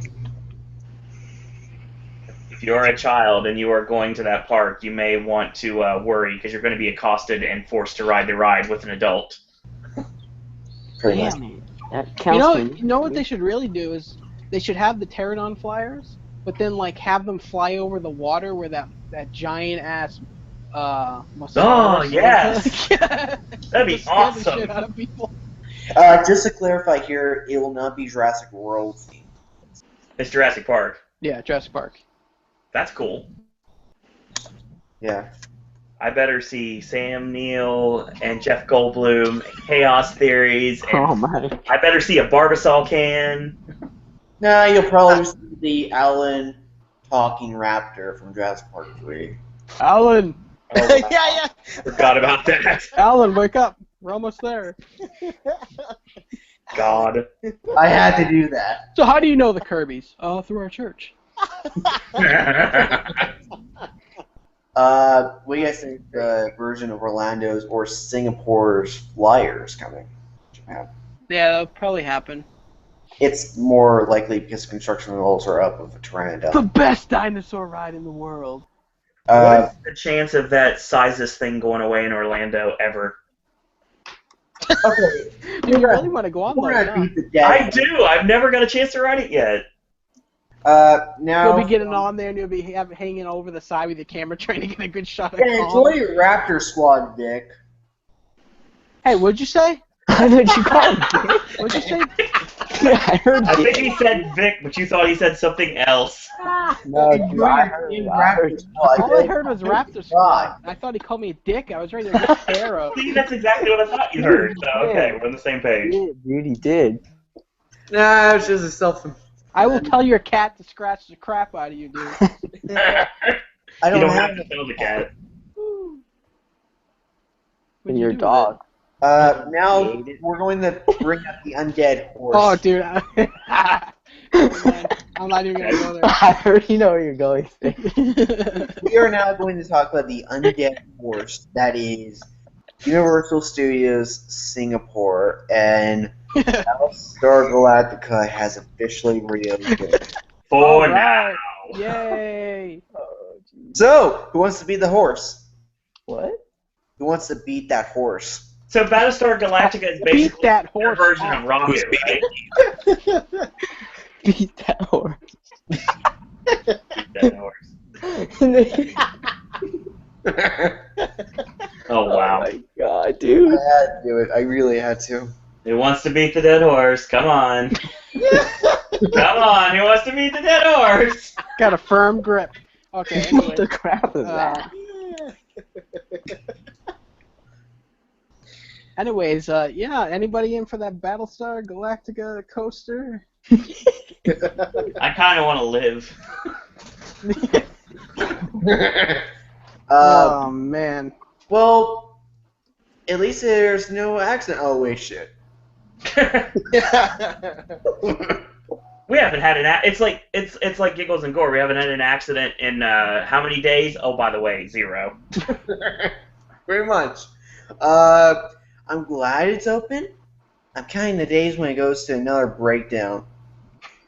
It looks awesome, but I'm kind of worried about how it would actually feel. I heard it's okay. Dude, it's official. We're going to Japan next year. Singapore, dumbass! Dude, I'm going to Japan. He's going to Japan instead. He's going to be different. I'd much rather go to Japan. Dude, Tokyo Disney. Oh my god. Tokyo Disney Sea plus being able to watch all the wrestling we want. Oh, New Japan! Darn right. Oh, that's true. You can find me at the Tokyo Disney Sea at Journey to Dude, look at the freaking giant Elmo. Holy There crap. for the rest of my life. It's like the giant Furby they had in the FAO Sports Dude, look at in New Elmo. York. Fight Yeah, me, you little bitch. Dude, they even had Snoopy? What? Yeah, dude, they got peanuts. What in the world? Dude, I'm going to Japan. It's official. They have who has Sesame Street? That's Singapore, right? Or is that No, Japan? that's Singapore and Japan. Singapore. Mm. Dude, I don't know, dude. I see freaking Elmo. There's a giant ass Elmo over Hey, here. they did a good job on that ride too, though. And then they built something like Puss in Boots magical beanstalk crap, and it looks like ass. Let's not talk about that garbage. Alright, let me see Singapore. I'll tell you if I want to go there. No, you don't. You want to go there for one reason, and that's it. Halloween Horror Nights, yeah. Yeah. Horror Nights and Battlestar. Dude, I don't know. The Transformers ride looks pretty cool. Yeah, we haven't been on that. No, we haven't at all. But yeah, Dude, look at their mummy. Oh my god. okay, I gotta admit their mummy's better than ours. Get their Shrek 4D. Dude. It's not available on Netflix. Such They a got lovely Shrek 4D package too? covering a piece of crap. I'm not joking. Look at their Shrek 4D facade. They have more than freaking Hollywood, dude. I want to. You know they got Shrek 4D in Orlando? Dude, they have Shrek 5D. Get out of here. Dude, it's Japan. They're on that next level, dude. Or Singapore. Wow, here we go again. I fail. Alright. Do we? Okay, so I guess we filled up our quota. I think we've. You said you wanted to mention something about Okinawa, if you really wanted. Oh to yeah, say. Okinawa. There is a second park being in the 6,667 yen. What the heck? What? Tristan's actively trying to figure out how to go there right now. Jesus Christ. I don't have enough money, dude. It's 6,000. This is matter of a few months ago about a Okinawa base being made for Universal Studios and be more cultural based than its counterpart in Osaka. Gotta be invaded by a bunch of kaijus. Then there was, I think after that, shortly, the one that is not really talked about that much anymore because we don't exactly know what's coming. Universal Studios Beijing, which we can talk about that, or we can just leave it behind. If you want to gloss over it, you can, because we're covering all. We can actually say we covered all parks this way. Universal Studios Beijing is reportedly opening when? 20? 9,000 yen. I don't think I can afford it. Man, that's gonna be a lot of Chinese people there. What do you guys think of Universal Studios Beijing being like a best park? I'm just saying, dude. Really considering going. Dude, it's literally 9,800 yen with tax, dude. Holy crap. And how is that in America? Dude, I just want to freaking. I'm gonna Google it and put it in American. I think it's a good possibility that that park, if it's done properly, could be the park that all Universal fans really want. Like a Tokyo Disney Sea. It's Tokyo Disney Sea for Universal fans. Because they're bringing everything from Universal. We're talking Diagon, we're talking Hogsmeade, we're talking possibly Kong. We're seeing a possibility of the Rapids Adventure coming in from Singapore. Then we got this coaster right behind Hogwarts, from what it seems. Oh God. Then we got this. We got the Mummy. We got Madagascar. We got Shrek. We got King Kong Banana Coaster. the most ironic thing is that something looks eerily similar. Oh God. I remember that episode. So do I. Yep. But yeah, it's pretty much like a static park in a way. Billy holding a cane? It looks like a nightstick from here. They all look like freaking Daredevil. Yeah. I guess that's about it. Is there any questions in That's how I walk into Universal. Nice. We have a comment actually, not a question. James is black. This is from Will Smith. Oh God. Will Smith. And the response, it basically goes on what was said earlier when you brought up Will Smith. It says, "Hey Owen, you tell whoever said that I take offense to that, and I'm going to find him and go bad boys on him." Hey Oh, guys, God, he's I'll gonna be go back Michael in probably Bay on like me? 10 minutes or so. So I'm gonna head out and then I'll be back. Okay? No. Okay, so do All right. we? Late. Okay, let's do a. James is You black. guys really want to do this add some extra time? Do we want to do the podcast, or do we want to do just talk Hornets? Because we've approached our quota. We will be talking Hornets on Saturday. Okay. Yeah. Because we now Make our followers wait and promote it first. soon. Don't use that word. Not in this community. No. Soon Soon. is a bad word. Oh Remember yeah. last year? Soon. Yeah, because Hollywood's announcement got delayed again. Yeah. Again. It sounds like everything didn't work out, so they're not going to be able to announce what they want to announce. It's bad because if you actually look at the Twitter feed, a lot of people are like, "Dude, when's the announcement going to come in?" And Murdy's like, I have no control over this. This isn't me at all. So that makes me kind of worried because something must have happened today. Maybe.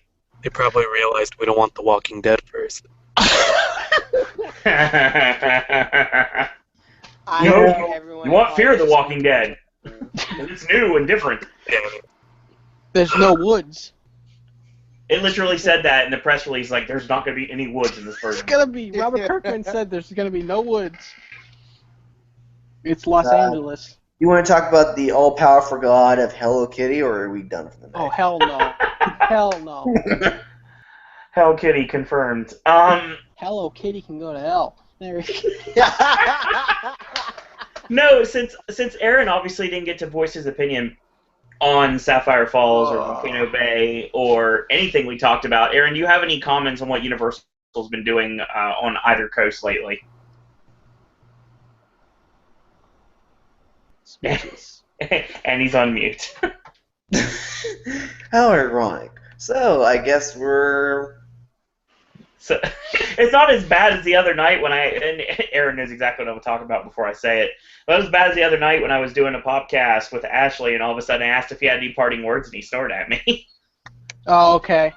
Aaron's lagging, that's why. Then Okay. let's just... I guess that... Okay, wait a minute. Were you talking about me? No, not you. Aaron, the other Aaron. Oh, okay. yeah, Aaron's jacket. Aaron, can you respond, or are you not able to? I saw it was posted in chat. Can you show me? Oh my god. The joys of live podcast. So, yeah, I guess that wraps things up. That's what it sounds like. Everyone Wraps things up.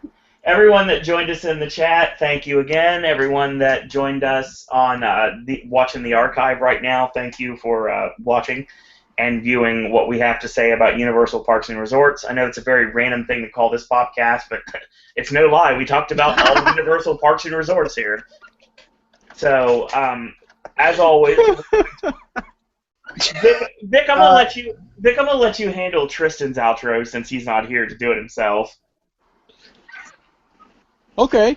So you can put over his Twitter and his YouTube channel. Hi, I'm Tristan, and I'm HHN fanboy. What is his Twitter? He's on HHN fan 16. Yeah, okay. Or I6 in this case. That's too funny. Oh man. Okay. HHN fanboy I6 HHN on fanboy, Twitter. yeah, I6, yep.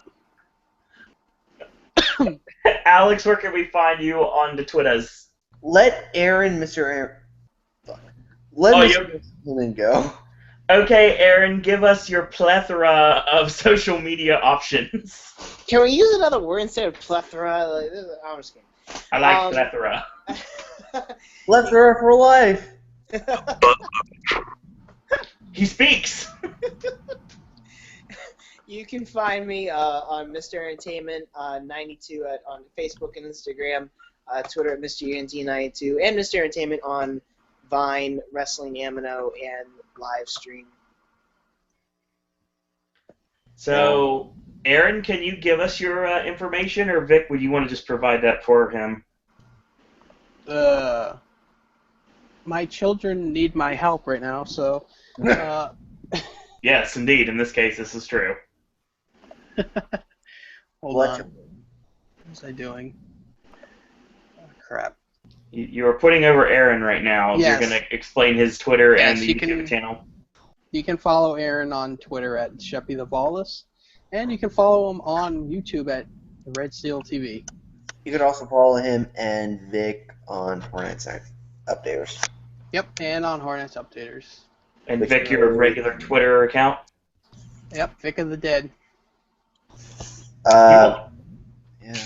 You also have YouTube as well, Vic. My YouTube, yep, Dr. Emmett Brown 1. I'll do this for Tristan. He is on at HM Fanboy I16. He's also on YouTube, same name, and also on Facebook, Tristan. But for me, check me on at Alex Show Official. Also, I just have one more thing to say. In the end of the day, guess who has the ultimate batch of cupcakes? The ultimate batch of blue cupcakes that will be very exquisite and very sweet. Oh yeah, not universal. All right, bye. So as always, was that? I don't know what that was. I will say right. Oh god damn it! I want to host this cupcake. Apparently, we are lagging. The lag is pretty bad. I'm noticing what Aaron is saying in chat, and it's really funny. Yeah. Real quick, if you'd like to catch myself on Twitter, you can. It's at Sir Owen Disney. While you're at it, send me a friend request at Owen Disney on Facebook, and follow the Pop fan page, which is under Sir Owen Disney Pop or Sir Owen Disney and Pop, if you want to search for it.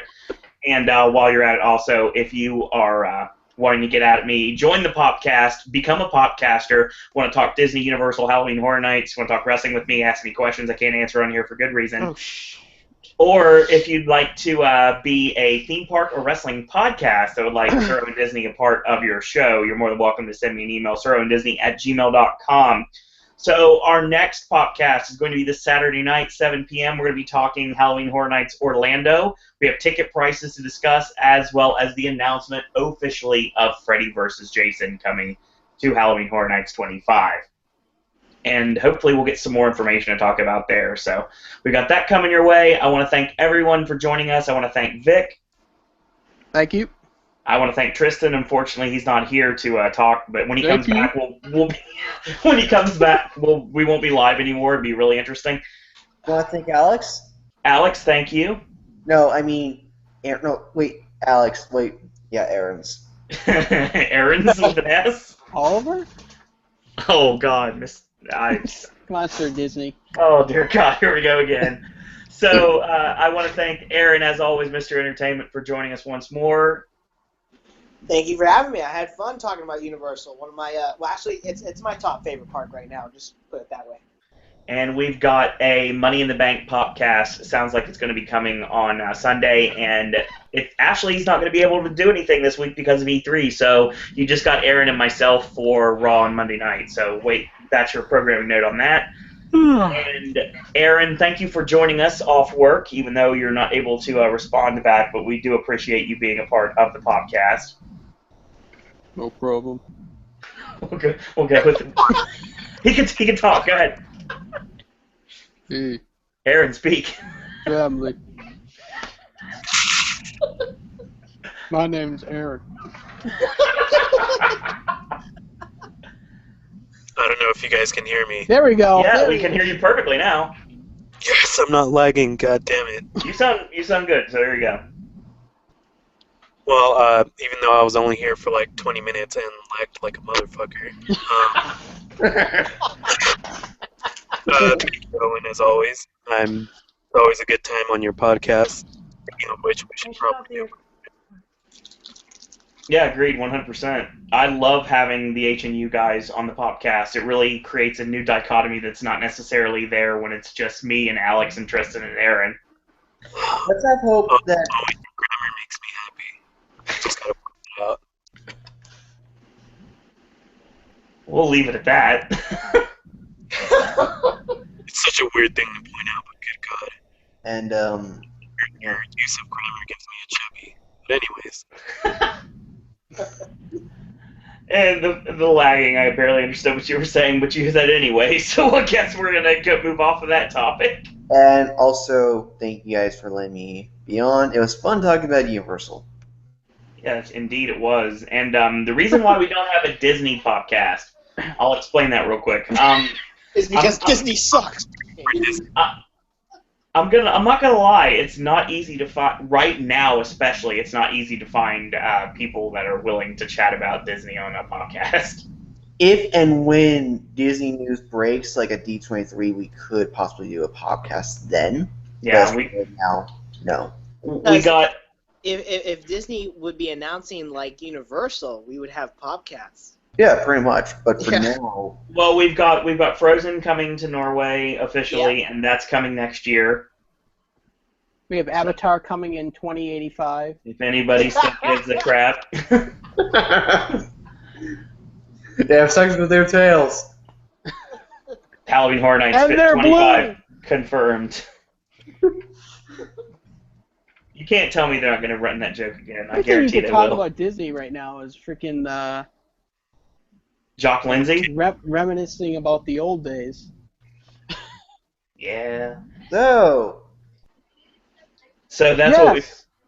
Yes. And we may also be doing an E3 podcast with the guys at HNU.